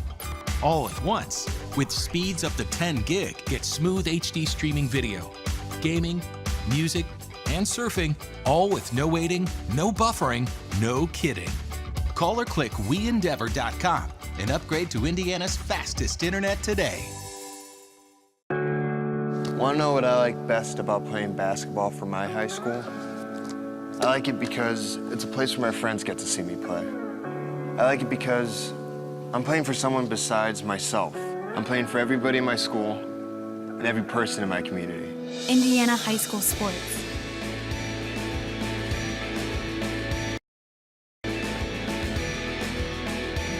They're more than just a game. Come and see me play. Worried your family isn't protected at home? Have no fear. Endeavor is here with eShield Security Solutions. With Endeavor eShield Security Solutions, peace of mind comes from knowing your family and your business are safe. We also provide internet, television, wireless, and telephone services with outstanding local support. Give us a call or visit weendeavor.com to see if you're in our service area. Endeavor Communications. Technology for real people. Welcome back to Danville, as Danville is currently leading 24-0 at halftime as we get ready to take a look at some of the highlights from our first half. Here's the first touchdown of the game. Ben Stevens making the catch, and then the rest of it is all him. Some good downfield blocking, but then Ben just makes everybody miss and beats them all to the end zone. That got Danville on the board early. Take another look at it here. As you see, he's able to just avoid defenders cutting through and taking a great angle to get into the end zone. Here we take a look at the second one here, and a terrific laying out grab by Alec Burton using that 6'5" body. Take another look at it here as he lays out, gets his hand under it, and is able to corral it for the touchdown. Great coverage by Greencastle. As you see here, coverage couldn't have been a whole lot better by Abe Wade by Greencastle, but Alec Burton able to beat him to the ball. And here's the third one. This one is impressive. Burton is touched by 5 different Greencastle defenders and is able to stay on his feet and make it into the end zone. The kid is relentless. He refuses to go down. If he sees that red end zone, he has a mission to get in there. And then a great call by Coach Casey Woods as he has Toby Heidland line up for his career-long kick, and he drills it from 40 yards out right before the end of half to put them up 24-0. And we'll be back here in just a little bit to give a little more analysis on the first half, and we'll be waiting for teams to come out to get warmed up to start the second. You're watching ISC Sports Network. Just like that, it is a 1-run lead for Texas. Pushes it ahead with the jam. Goes down. We're going to see a slamma-jamma. Put it in the air. Marley's there. Touchdown! Is it caught? Touchdown! Are you kidding me? Came down with the ball in the end zone. With the 3 ball, get up the middle. Touchdown! Looking for the alley-oop. Again? I'm going to miss the big game. Troubled by your TV provider? Endeavor is here with eTV. With Endeavor's television service, there's no need to worry about a thunderstorm or whether your satellite dish is pointed in the right direction. We also provide internet, wireless, security, and telephone services with outstanding local support. Give us a call or visit weendeavor.com to see if you're in our service area. Endeavor Communications. Technology for real people. Wouldn't it be sweet to happily live a life that's filled with glee and sing about how joyful it can be? I'd like to hear that. Live life to its fullest every day with the highest level of primary care from Indiana University Health. When you have your health, you have everything. Indiana University Health. Schedule same-day primary care appointments at 1-888-IU-HELP. Welcome back, everyone. Danville High School, the place to be tonight. If you're looking for a sectional championship trophy, it's actually here in the press box with us. Either Danville or Greencastle will have their fingers on it when this game is finished. Danville right now cruising. They lead 24-0 over Greencastle. As I mentioned, this is a sectional championship game tonight. All across the great state of Indiana in high school football, the games being played are for sectional championships. Mike, I know you have a few scores that we can pass along here to our viewers tonight. Yeah, and they are rolling some scores across the scoreboard as we speak. But Bishop Chittard is up 35-14 right now over Cardinal Ritter, which is huge because this is where the winner of this one goes to face the winner of that sectional. Southmont is down to Brebeuf 34-7. And we'll get some more scores. Lafayette Jeff is down 14-8 to Carmel right now. A lot of these scores either right near halftime or early in the third quarter tonight. About the only score I can help you with, Mike, the one I've seen pop up is Zionsville leading on the road at New Pal. 10-7 is that score. That's a 5A sectional championship game.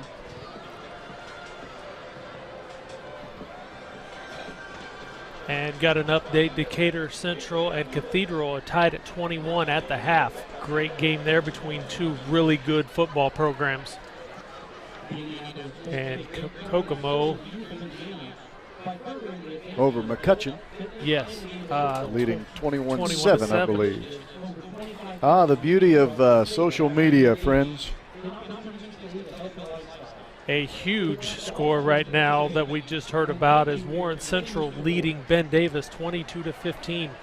And that is could be a huge upset in the making. Yeah, Ben Davis, if I'm putting my money on a state champ in 6A, it's Ben Davis all the way. So the fact that they're trailing Warren Central right now is quite a story. We'll see if that continues to play out that way through the rest of the game.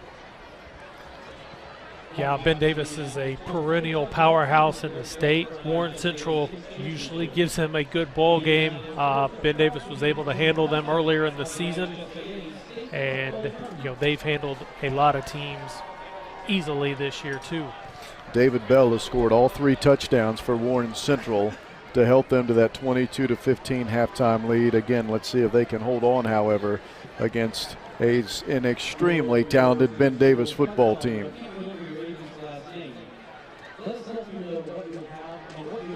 We will step aside. Those are the few scores we've had passed along to us, and so we passed them along to you. As we get a few more scores in the second half, we'll pass them along to you. Obviously, we'll keep a close eye on that Ritter-Chittard score because, as Mike mentioned, the winner of this game ends up playing the winner of Ritter-Chittard next week for the regional championship. Second half is on the way. It's Danville leading Greencastle 24-0 on the ISC Sports Network. Again? Tortured by technology? Have no fear. Endeavor is here with Speed Geeks. Our Speed Geeks are expert technicians ready to rescue you from technology troubles. Our experts are here to get and keep your Wi-Fi running properly. We'll even make sure all of your devices stay connected. Give us a call or visit weendeavor.com to see if you're in our service area. Endeavor Communications. Technology for real people.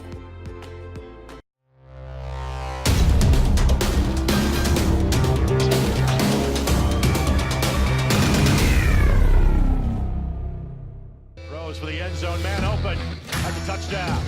Touchdown grab for Marion. There you go. And why pull up for a jumper from 3 or even a mid-range when you can go right down the lane? Sowers is back. Reaches up, and it's a grand slam for Delisao. All alone. Scott got it. Great look by Coach Stick to break down the defense.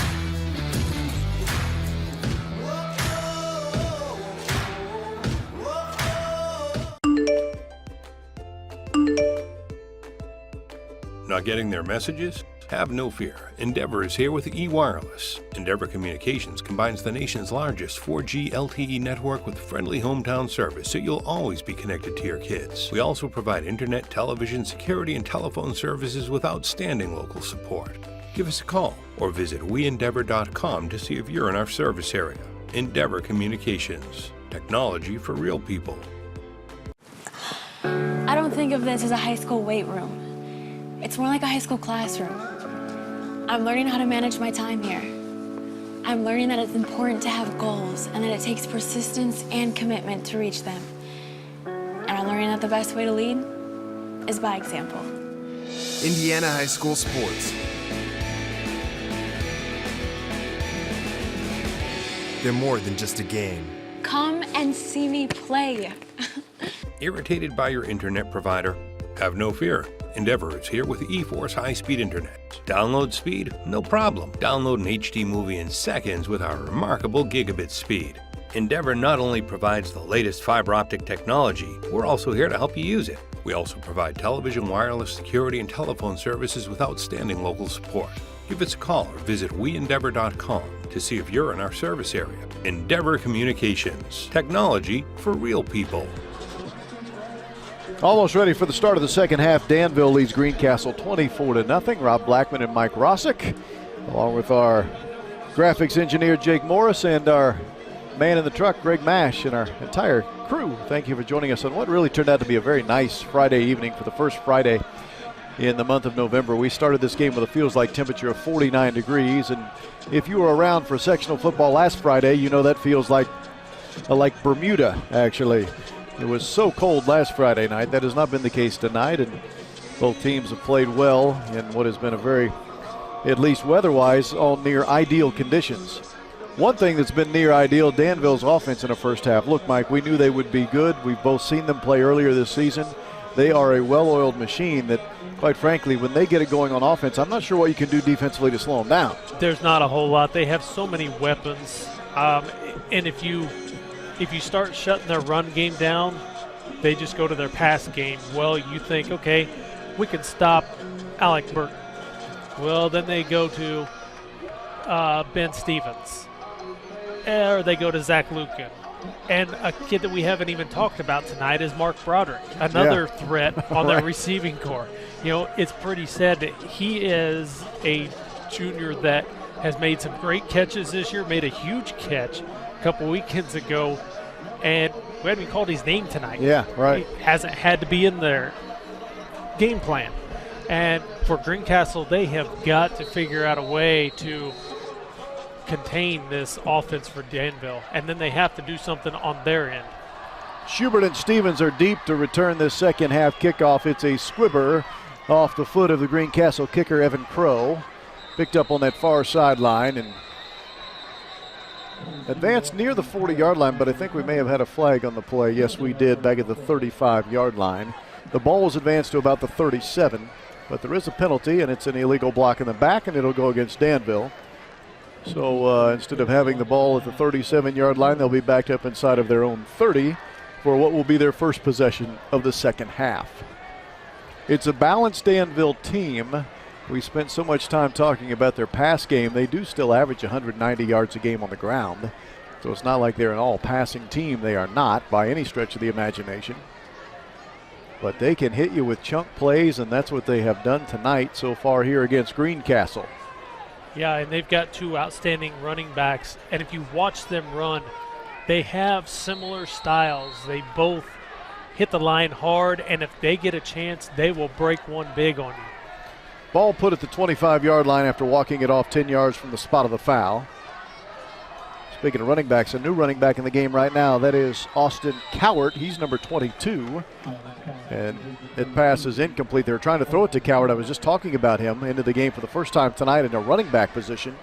The ball was attempted for Cowart, and he was in his hands, but after a 1-yard gain, it was a 1-yard gain for Cowart. It'll be 2nd and 9. Yeah, and this may be Casey's chance here to rest his two-star running backs, give them a little bit of a break, get another player into the game, let Cowart get some touches. Well, they fake it to him. Now they're going to try to run him on a wheel route. Down the sideline, this ball goes, and it is incomplete. They faked it to Cowart, and then we're trying to run a wheel route behind him with the Broderick, who we were just talking about, coming out of the break, and it was overthrown. It's incomplete now, 3rd and 9.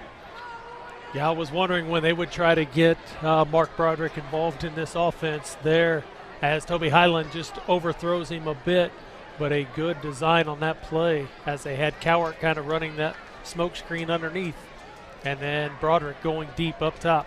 Skinner has come back into the game. He's now at a running back position for Danville on 3rd and long. And Highland will look to pass. This one down the right slot. That ball is thrown up for grabs, and guess what? It's caught.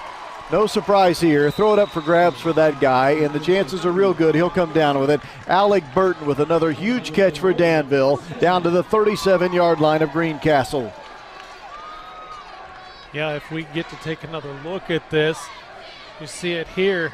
That throw goes up, and there's actually 2 receivers, the 2 best receivers on this team, Burton and Stevens, in the picture. And Burton able to go up and get it and then carry defenders again as Abe Wade's able to bring him down at the end. Burton continuing his dominance on the offensive side of the football tonight. Sets him up 1st and 10. Hand off inside to Skinner. Tackled by Meyer. Jacob Meyer jumped on and held on for the ride.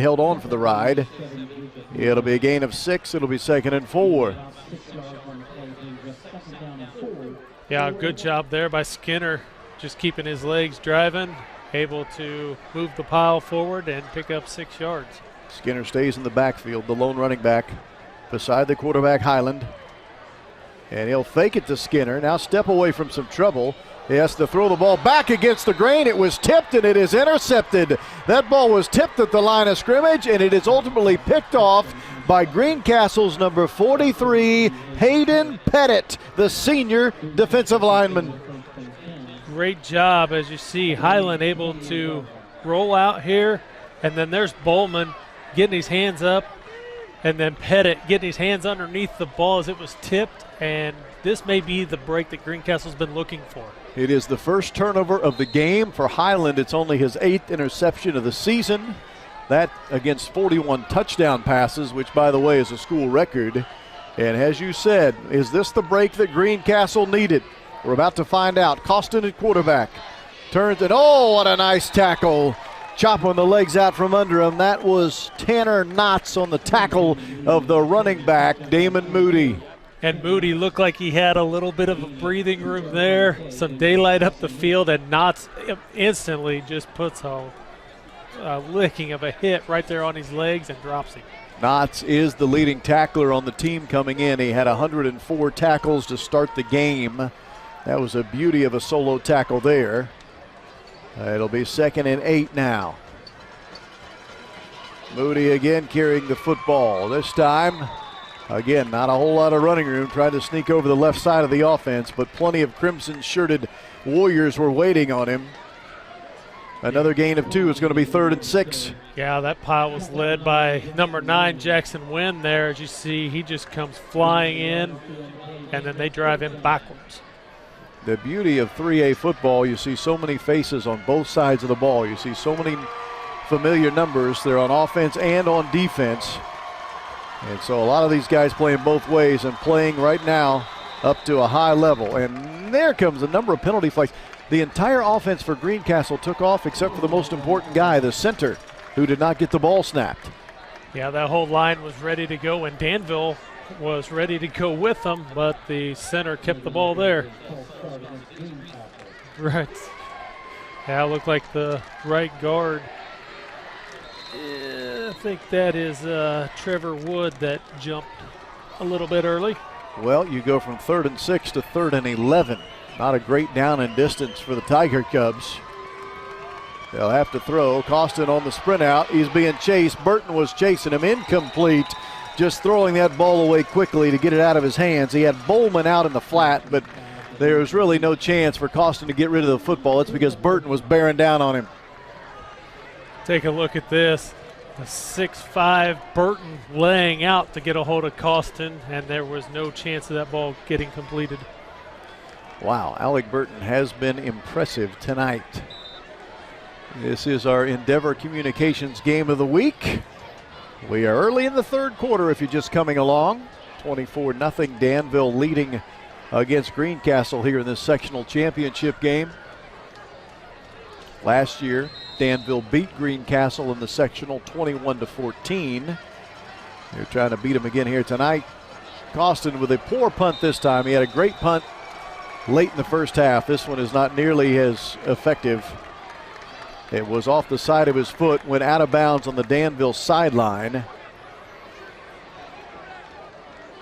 It was almost blocked, and when it's all said and done, that ball ends up at the 38-yard line. So it's great field position. Danville at the 38 of Greencastle. Great pressure there by number 32, Taron Lawson, for the Danville Warriors. He come flying in and almost got his hands on that punt, which caused Costin to rush it. Now, Greencastle couldn't do anything with the interception. They went 3 and out. They give it right back to Danville. Now the Warriors will try to add to their lead. Fake it. Highland's going to keep it. Around left end he goes. He's at the first down marker, and then he's hustled out of bounds over there. That's a first down run for the QB, Toby Highland. Great read there. Fakes the handoff and then runs a QB keeper around the left side. Take a look at this. And then watch this move here as he breaks Abe Wade down and then is able to get around the edge. Great footwork there by Toby Highland. Exactly 10 yards on the run, 1st and 10.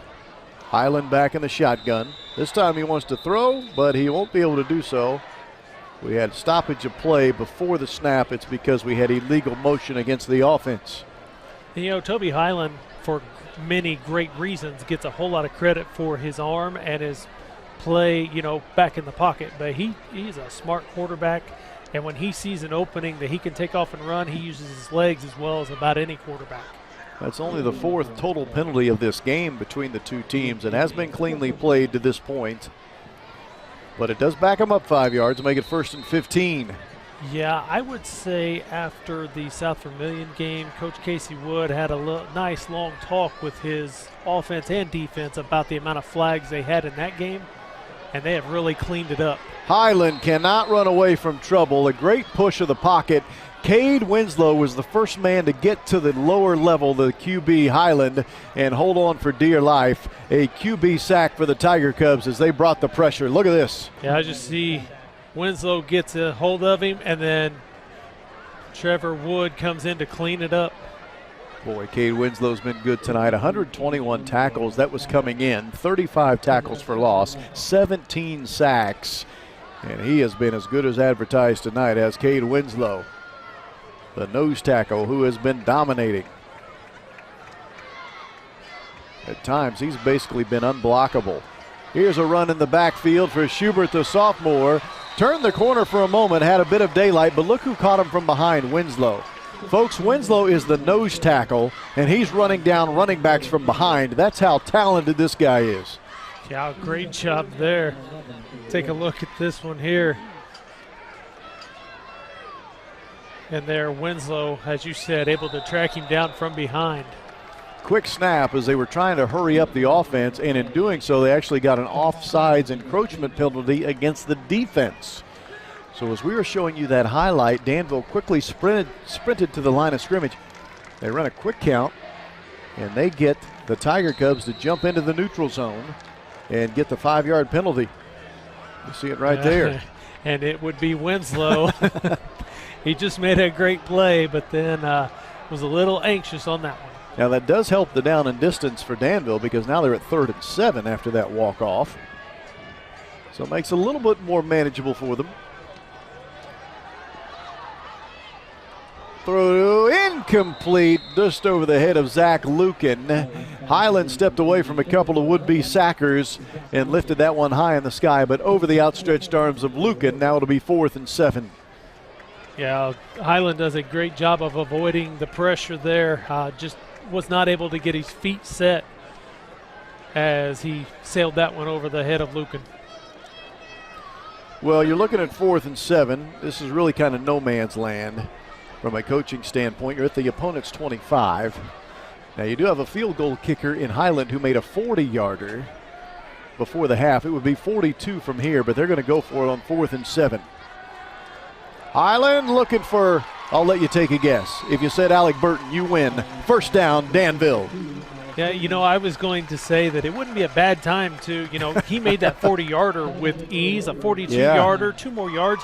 But then you remember Alec Burton, 6'5", right across the middle. All you need 7 yards, throw it up there and let him get it. He gets that and then some, puts the ball down to the 14-yard line.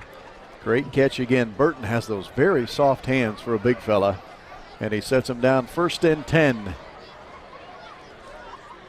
Skinner, the ball carrier, and cannot run away from Trevor Wood. Great tackle in the backfield by the junior Wood.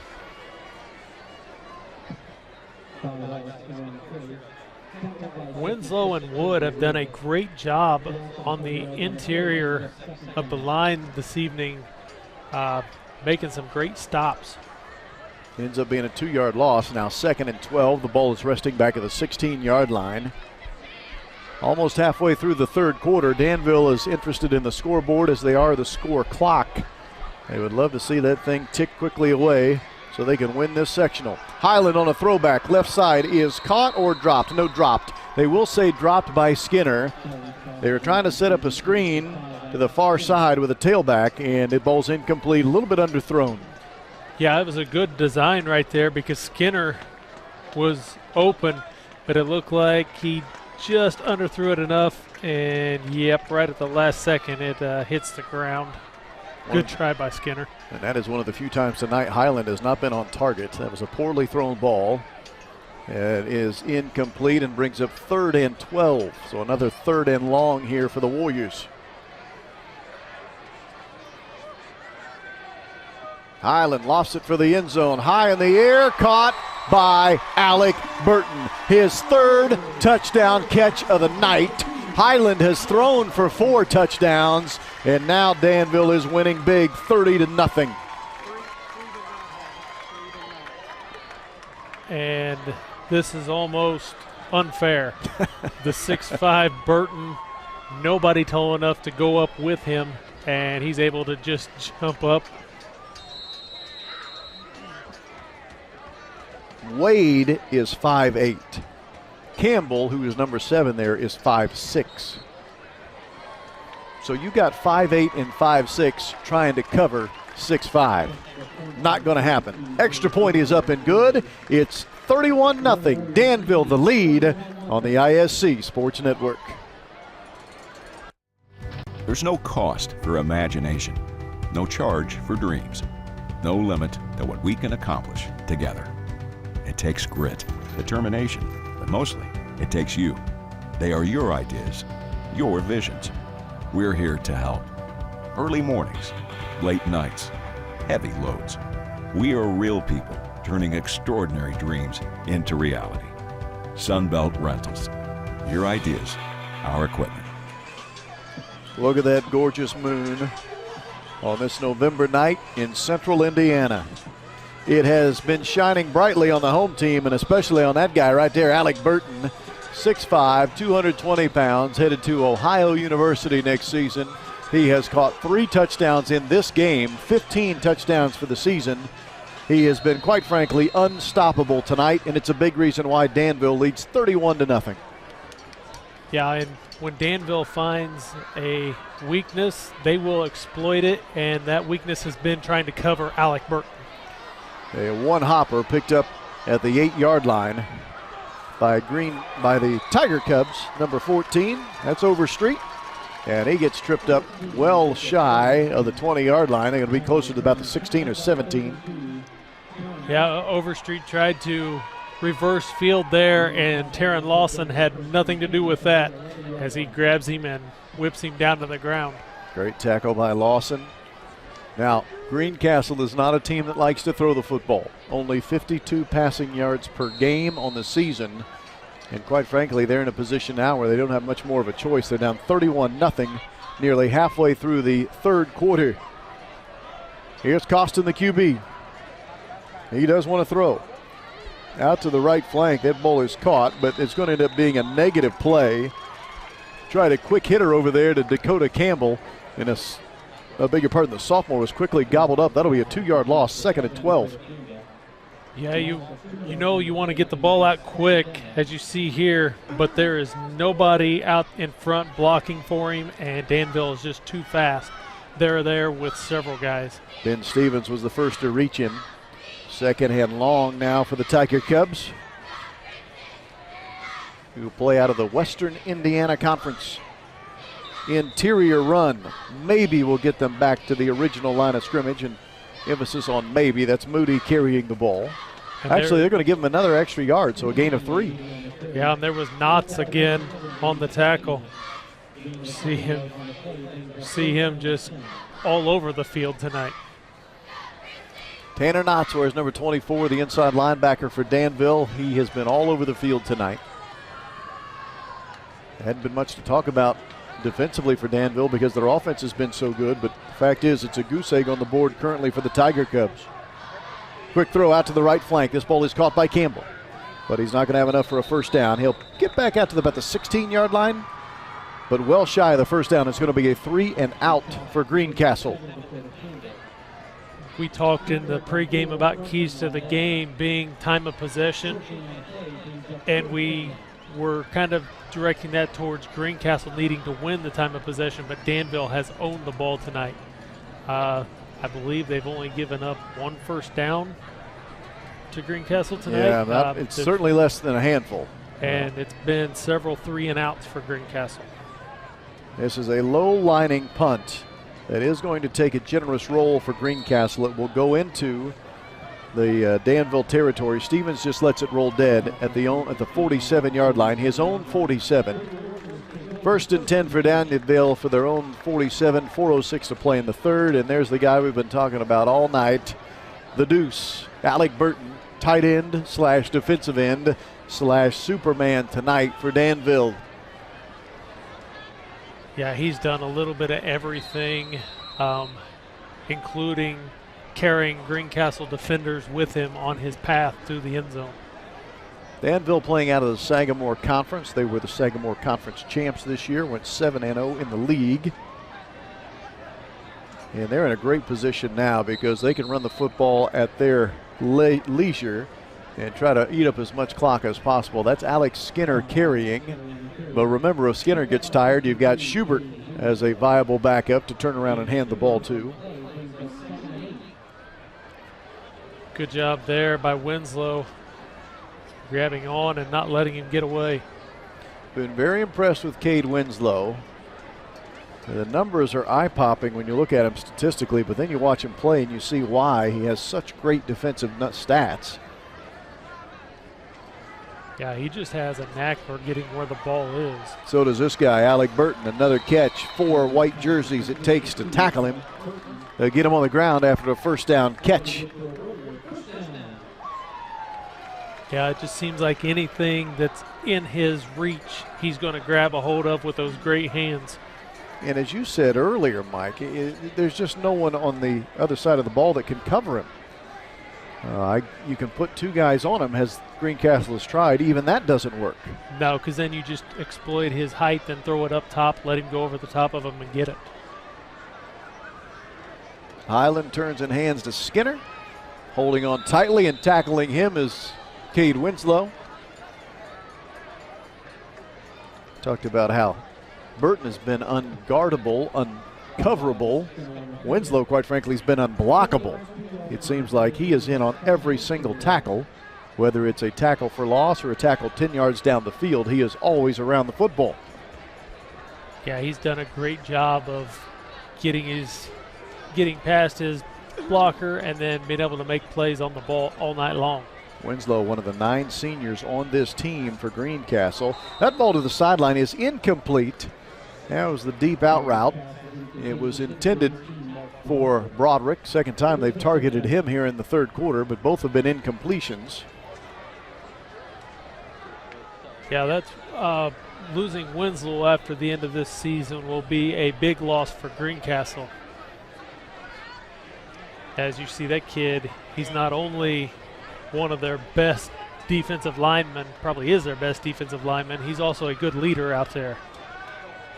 3rd and long. Highland's in trouble, tucks it somehow like a magician, is able to get away from some trouble, but eventually gets dumped by Jacob Meyer. That is going to technically count as a QB sack because they got him 1 yard behind the line of scrimmage, did Meyer. But it could have been a lot worse. Watch Highland step out of trouble here, just kind of spin away from the would-be defenders. Yeah, and it's almost he trips over his own and guy. that ball, you know what, I apologize. That ball also was fumbled right there at the end, but it rolled right to Alex Skinner, who alertly jumped on top of it. That would have been the second turnover of the game for Danville. They have thrown an interception in this game. That came earlier here in the third quarter. Highland now back to punt. They're looking at 4th and 10. And that punt is going to drop dead inside of the 5, or did it get to the end zone? Let me look at the officials. Nope, it is a touchback. There's an official standing right on the goal line. He was looking right at it, had a great angle, and he alertly signals touchback. That ball did break the plane, and that is a touchback. The ball will come out to the 20-yard line here for Greencastle.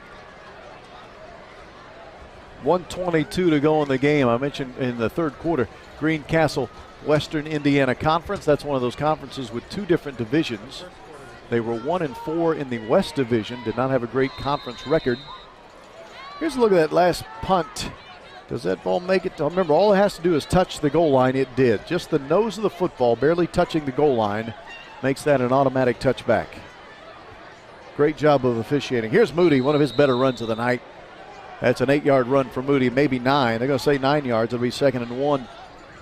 Good job by Broderick making the tackle there, but Moody, as you said, his best run of the night there. He's only a junior, and he's the workhorse. Over 1,100 yards rushing on the season, 12 touchdowns. They've done a nice job of bottling him up tonight, but he has been a good one all season long for Greencastle.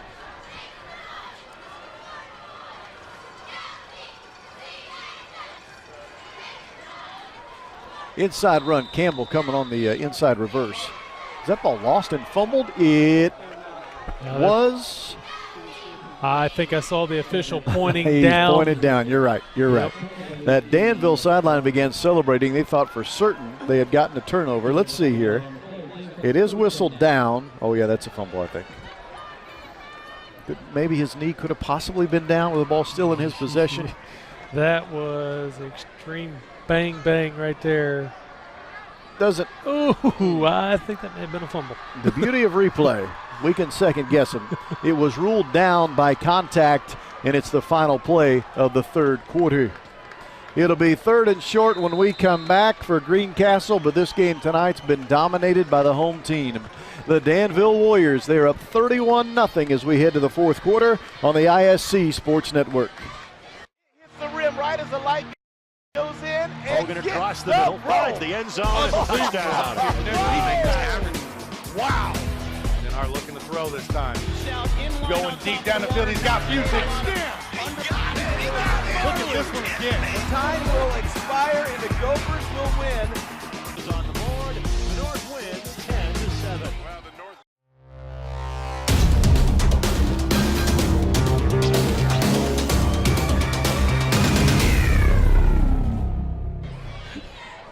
That's what I do.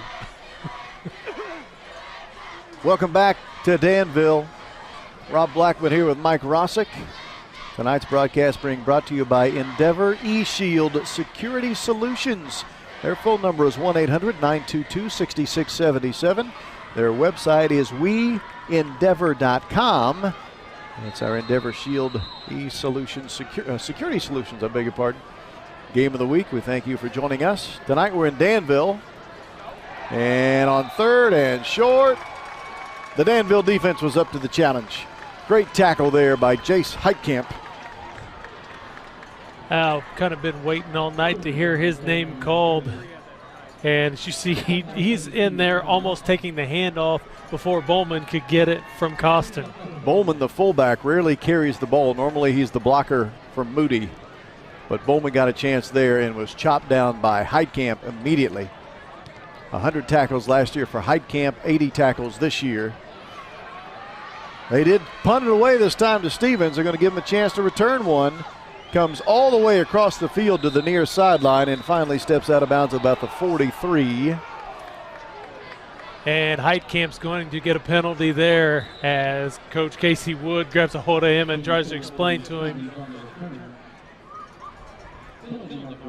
That was that late block on the sideline, was it not? Right there at the Yeah, very end? right at the very end.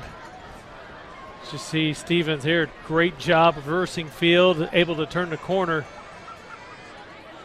And this is a really unnecessary hit by Heitkamp. Stevens already out of bounds. You see him extend the arms, and the official standing right there too. Yep, right in front of the official, right in front of your head coach. That is never good. And as you said, the head coach, Casey Woods, was quick to grab his player and explain to him what had gone wrong there. That ends up being a 10-yard walk-off. It's an illegal block in the back is how it is ruled. So Danville backs up 10 yards, but they are comfortably leading 31-0 with 11:18 to go in the game. They do still have the starters remaining here in the contest. Highland at QB. Might this be the last possession we see them here in the game? Certainly have to start looking ahead to that regional game next weekend. Schubert is carrying the sophomore, and he's at the 39-yard line. That'll be a gain of 5. It'll be 2nd and 5. Chandler Schubert, 5'10", 175-pounder, ran for almost 700 yards this year as a sophomore. He lines up in a backfield standing right beside Highland. Yeah, and with Skinner being a junior, Schubert a sophomore, you're going to have an outstanding 1-2 punch again next year for Danville. These two workhorses, they split the duties. Highland look right, now stands in a pocket, lets it fly deep down the field, and this ball is broken up at the last second. Really good job defensively. That was number 6 for Greencastle, Tanner Sanders, the corner in coverage, the junior. Yeah, Tanner doing a great job of staying with Lucan. If Highland leads Lucan with that pass, it's probably a touchdown. It was a bit underthrown, and Sanders able to get up there and break it up. Lucan is listed at 6'4", Sanders at 6'6", so a couple tall guys making a play, trying to high point that ball. And a great job there defensively by Sanders to break it up. Very high snap, handled by Highland somehow, some way. The problem is now the timing of the play is thrown off, which means Cade Winslow's got a chance to make a tackle, and he does. Yeah, that was pretty impressive there by Cade Winslow. He just grabs a hold of the jersey and drags him down. I mean, he just manhandles guys. And then Meyer's able to join him to make sure he doesn't go anywhere. 6 foot, 215 is Winslow. He looks to have the strength of a guy that's about 315. I mean, when he gets his hands on you, forget about it. Highland has a handle, a low snap, gets a poor punt off, which takes a bounce out of bounds right at the midfield stripe. It was not a very good punt for Toby Highland. It's about the only thing he's done wrong tonight. The ball will be right at the midfield stripe for Greencastle as they're trailing 31-0.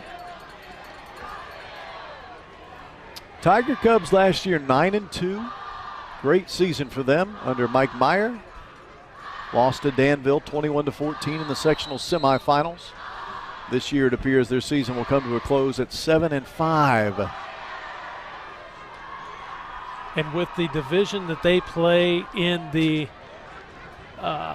Western Indiana Conference, 7-5 is nothing to shake your head about if you're Greencastle.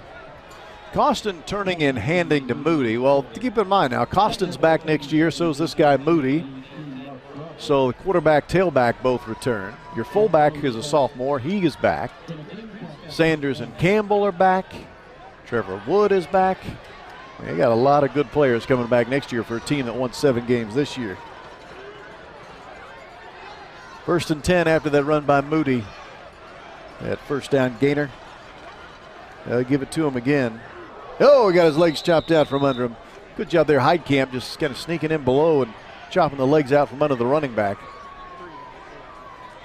And maybe it's just me, but Damon Moody does not appear to be tiring. I mean, what a workhorse this guy is. Yeah, he's doing a great job getting the majority of the work tonight. I mean, Greencastle does not throw the ball much at all. I think Highland has thrown more passes in one game than Greencastle did all season. But Moody, as you said, he just does not look like he's wearing down a bit. He is a tough runner.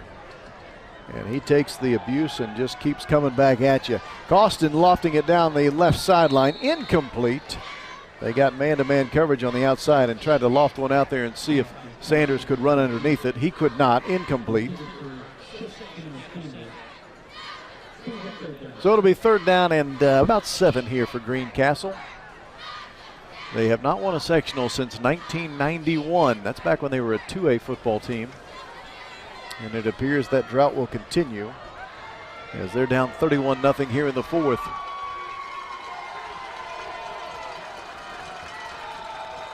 They'll line them up here 3rd and long. Costin to Moody. He stumbles and falls ahead, but can't fall quite far enough. He's still about 2.5 yards shy of that 1st down marker. Yeah, and you're pretty well guaranteed this is 4 down territory for Greencastle. You see Moody going there, tried to get his hand down to keep him from touching the ground, but couldn't stay on top of it. And as you anticipated, Greencastle will go for it here with the clock ticking near to 8 minutes now. 4th down and 3 officially here for the Tiger Cubs. Bowman the lead back and nowhere to go for Moody. They tried to use Bowman as the lead blocker, but the defense came fast and furious, and they get a stop on 4th down, and that'll be a turnover on downs. And there, Dylan Plant showing why he's one of the best in the state, and he gets in there along with a host of others. There's Heidkamp in there, and also Jackson Wynn as they just pick Moody up and shove him backwards.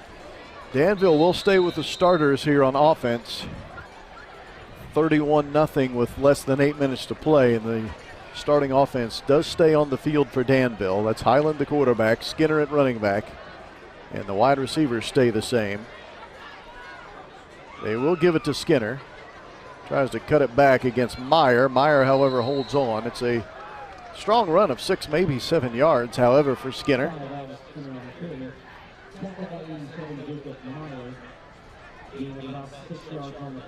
Just got an update that Bishop Chittard is up on Ritter 42 to 27, 21, in the 4th quarter.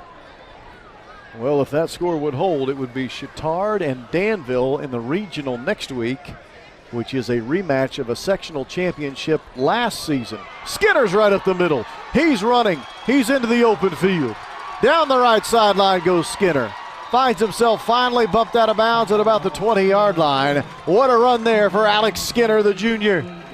And that's the type of things that both of these running backs do.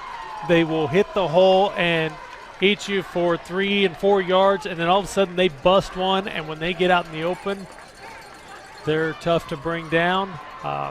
Good job by Wade being able to shove him out of bounds. And they give the ball right back to Skinner. They go right back to him, although this time here's not nearly the running room he was hoping for. It ends up being a loss of a yard. Wood and Winslow were both there waiting on him. Well, I was saying a moment ago, last year, as we look at that replay, Danville beat Chittard in a sectional championship game last year. This year, it looks like the two are going to tangle in a regional championship game. And you know Chittard will be laying in wait for the undefeated Danville Warriors, hoping to avenge last season's loss. Here is Skinner, steps away from 1 tackle, now 2. He's going to end up picking up 4 yards after it looked like he was going to be tackled in the backfield. Another great run by Skinner. He just keeps pounding.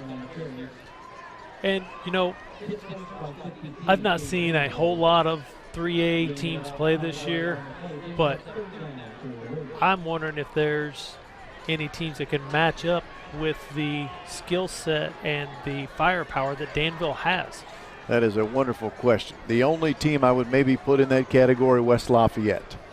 They too are a very skilled offensive unit with a ton of skill players that can make you miss on any given moment. But this Danville team is eerily similar to them. Here's a lofted ball into the end zone, and it is broken up. For a moment, they had gotten Lucan behind the defense, but some excellent makeup speed by Sanders was able to bat that ball away, incomplete. Yeah, and there again, if this throw was a little deeper, Lucan had a couple steps on Sanders, but he put it up in the air a little short, so Lucan had to come back, and Sanders able to gain ground on it and able to break it up. Really good play for Sanders to get himself back into the play and knock that ball out of there. Highland this time looks to the left side. That ball is caught. It is then stepping out of bounds after the reception. Stevens. And Stevens with the catch. He had that early touchdown to open the scoring in this game. First and goal tonight for Danville. The ball will be inside of the 10. Be at the 7. First and goal. This is the first time tonight that Danville has actually had a first and goal. At one point in the game, they were down to the 11, first and 10. But first time tonight, they've been first and goal. Give it to Skinner. He's inside of the 5. His legs are still churning. He'll get to the 2-yard line before he's finally stopped there. And slow to get up off the ground, unfortunately, is Cade Winslow.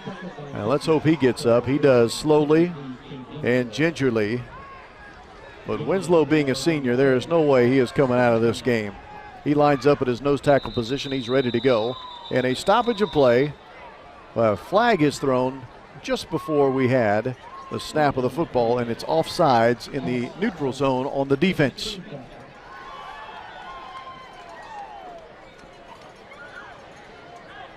So you saw Coach Casey Wood telling his offense to hurry up and get lined up, and I think it caught Greencastle off guard as they jump off sides there. Now that ball moves inside of the 2 to about the 1.5-yard line. Clock is moving, under 5 minutes and 15 seconds to go in the game. Danville about to move to 12-0.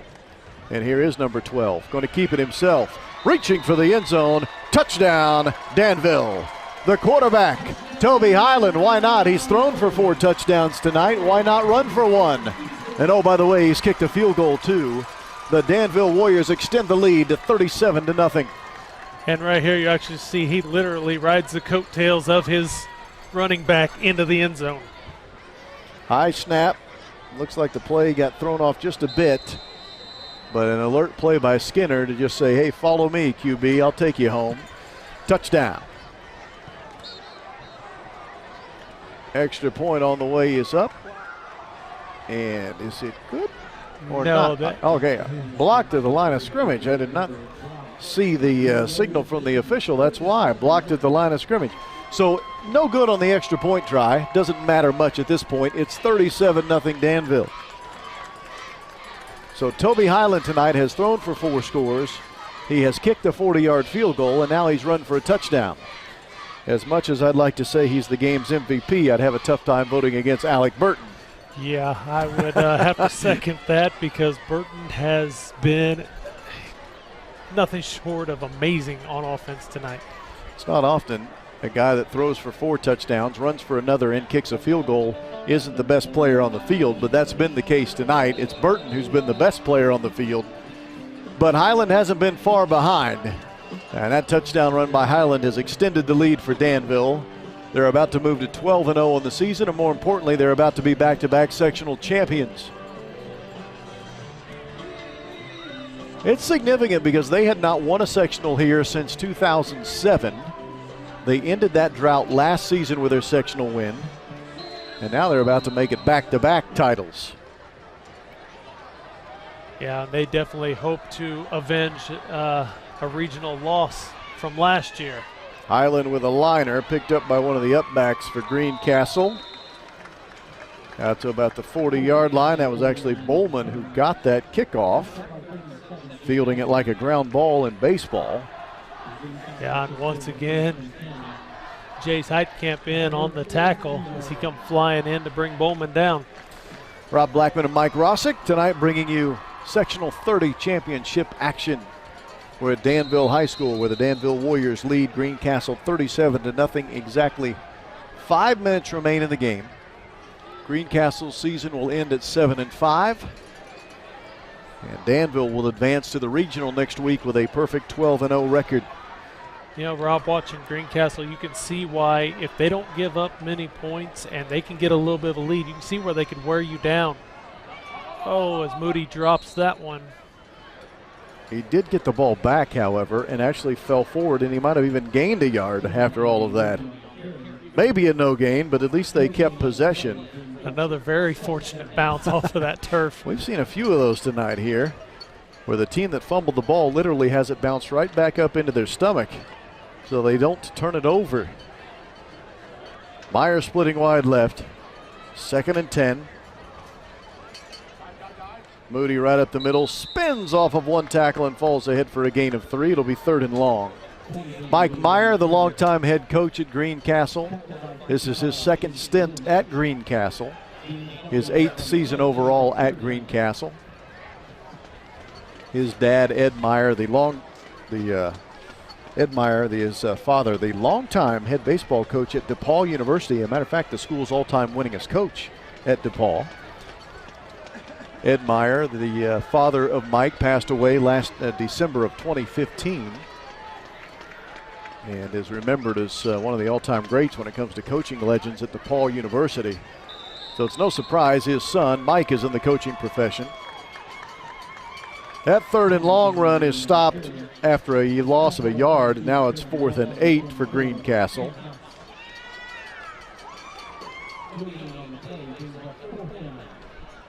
Yeah, it looks like Cawson's going to line it up to punt with 3:29 remaining. Stevens is deep. We can only assume they'll field this punt. Come out and take a knee a couple of times will Danville, and this game will be over. Remember, this was a 7-0 game at the end of the first quarter. Oh, this is blocked. The kick was blocked, picked up by Danville, and running it in for the touchdown is Tanner Knotts. So forget about my theory of punting it away and taking a couple of knees. Block punt in for a touchdown for Tanner Knotts as Danville continues to roll. They say Broderick is the man who actually blocked the punt. Let's take a look. Yep, that's correct. Broderick got both hands on it. Mark Broderick doing a great job hustling in, laying out at the right time, and forcing that. The only guy upset about that one is Steve Thomas. He's a sophomore, and he was the first guy that had a chance to scoop and score, and it went right through his hands. The second guy coming along, Knotts, did not miss. He picked it up cleanly and scores a touchdown. Gerber to attempt this extra point. His last one was blocked. This one is good. And now it's 44-0 with 3:04 to go in the game. Dominant performance tonight by Danville. And once again, they get a special team score. That is 3 weeks straight for this Danville club. They've had 2 kickoff returns for touchdowns, 1 in each of the last 2 weeks, and then tonight the block punt and return that for a touchdown. Well, if nothing else, Chittard is going to have a whole lot of stuff to work on this week getting ready for this Danville team. They can score the ball running it, they can score it passing it, and now their special teams are giving them touchdowns. Yeah, and if you're Chittard that's looking forward to next week, don't celebrate the sectional championship too long because you've got your work cut out for you. This Danville team is for real, and they come at you from every direction. I had Danville in week 2. I covered their game. They played Mooresville, a game they won decided quite decisively in Lucas Oil Stadium. And I can remember at the time saying something to the effect of this Danville team is so skilled offensively. I don't know if there are a whole lot of teams in the state that could beat them in 3A football. Well, at least to this point, those words have rang poetic. They are undefeated, and they're about to win a 3A sectional championship. This ball is kicked out of bounds. That'll be a penalty.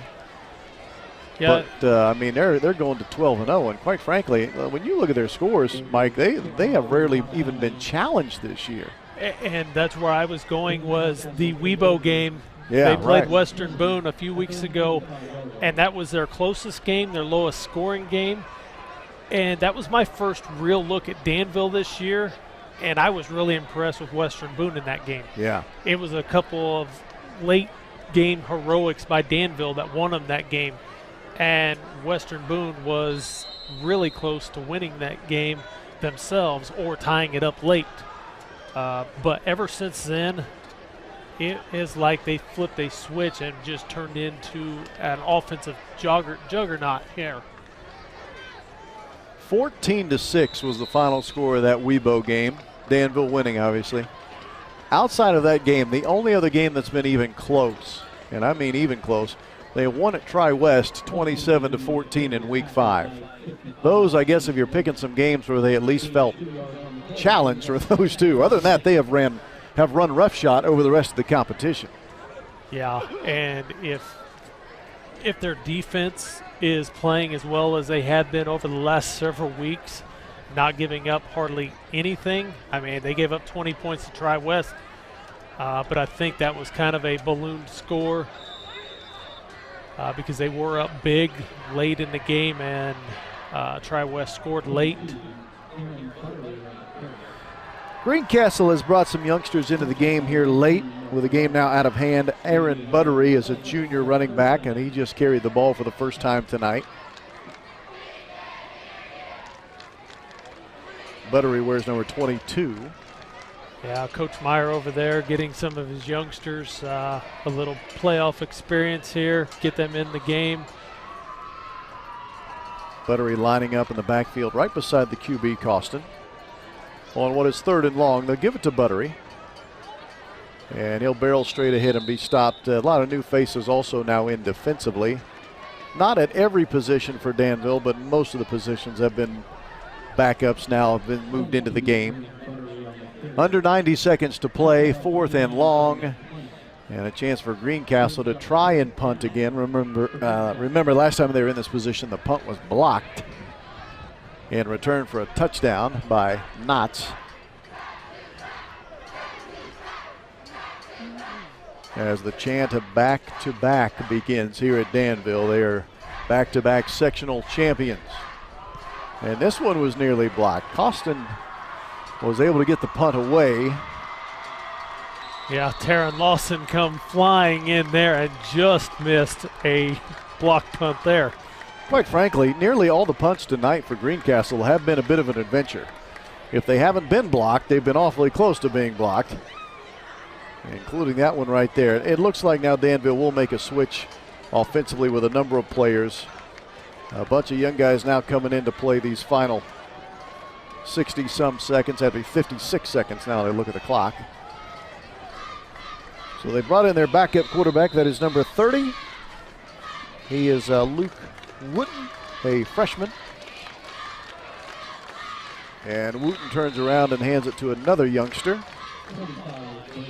And that is who? That is 25. That is Braden Clapp. He is a sophomore. So the young guys in the game now. 77, Brody Jackson, who's a backup defensively for Greencastle, makes the tackle. As they're going to have to snap it one more time. One more play for Danville before this game can go final. Wooten in at QB. Where's number 30? What quarterback doesn't wear number 30? And hey, this young guy is going to pick up a first down running the football. That's a heck of a nice run all the way out to midfield by the young guy, Braden Clapp, the sophomore. Yeah, and as soon as the chains are set, they'll wind the clock, and they do not have to snap it again. But take another look at this. Is Clapp able to keep going? And like his predecessors, he keeps his feet moving and gains a couple extra yards. Puts himself in the stat book with a nice run, and this game has gone final. Congratulations to the Danville Warriors. They are the sectional champions of Sectional 30 as they win it tonight in blowout fashion, 44-0 over the Greencastle Tiger Cubs. We'll take a break, come back and wrap it up for you. Danville 12-0 and a sectional champion here in 2017 thanks to this big win over Greencastle. You've watched it tonight on the ISC Sports Network. Food, shelter, fast Wi-Fi. It's all we really need. Good thing Endeavor has the fast, reliable internet it takes to power all the Wi-Fi hungry gadgets in your home. All at once. With speeds up to 10 gig, get smooth HD streaming video, gaming, music, and surfing, all with no waiting, no buffering, no kidding. Call or click WeEndeavor.com and upgrade to Indiana's fastest internet today. Want to know what I like best about playing basketball for my high school? I like it because it's a place where my friends get to see me play. I like it because I'm playing for someone besides myself. I'm playing for everybody in my school and every person in my community. Indiana high school sports.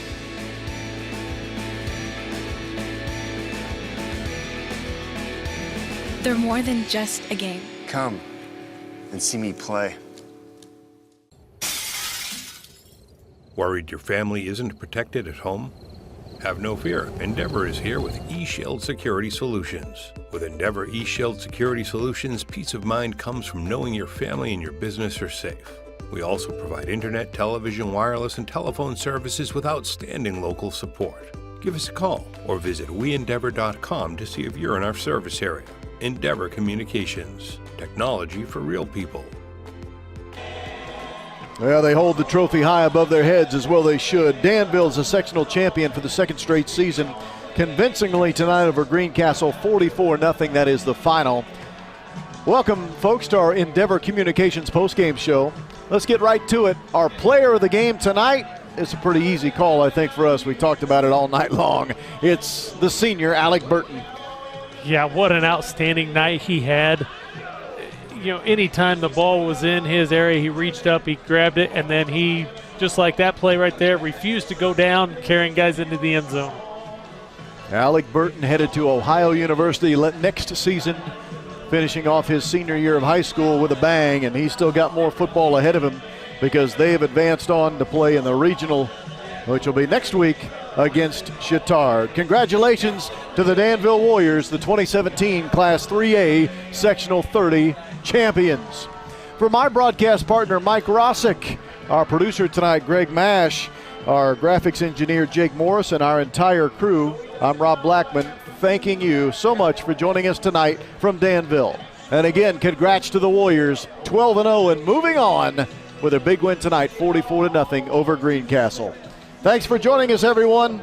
You've been watching the ISC Sports Network.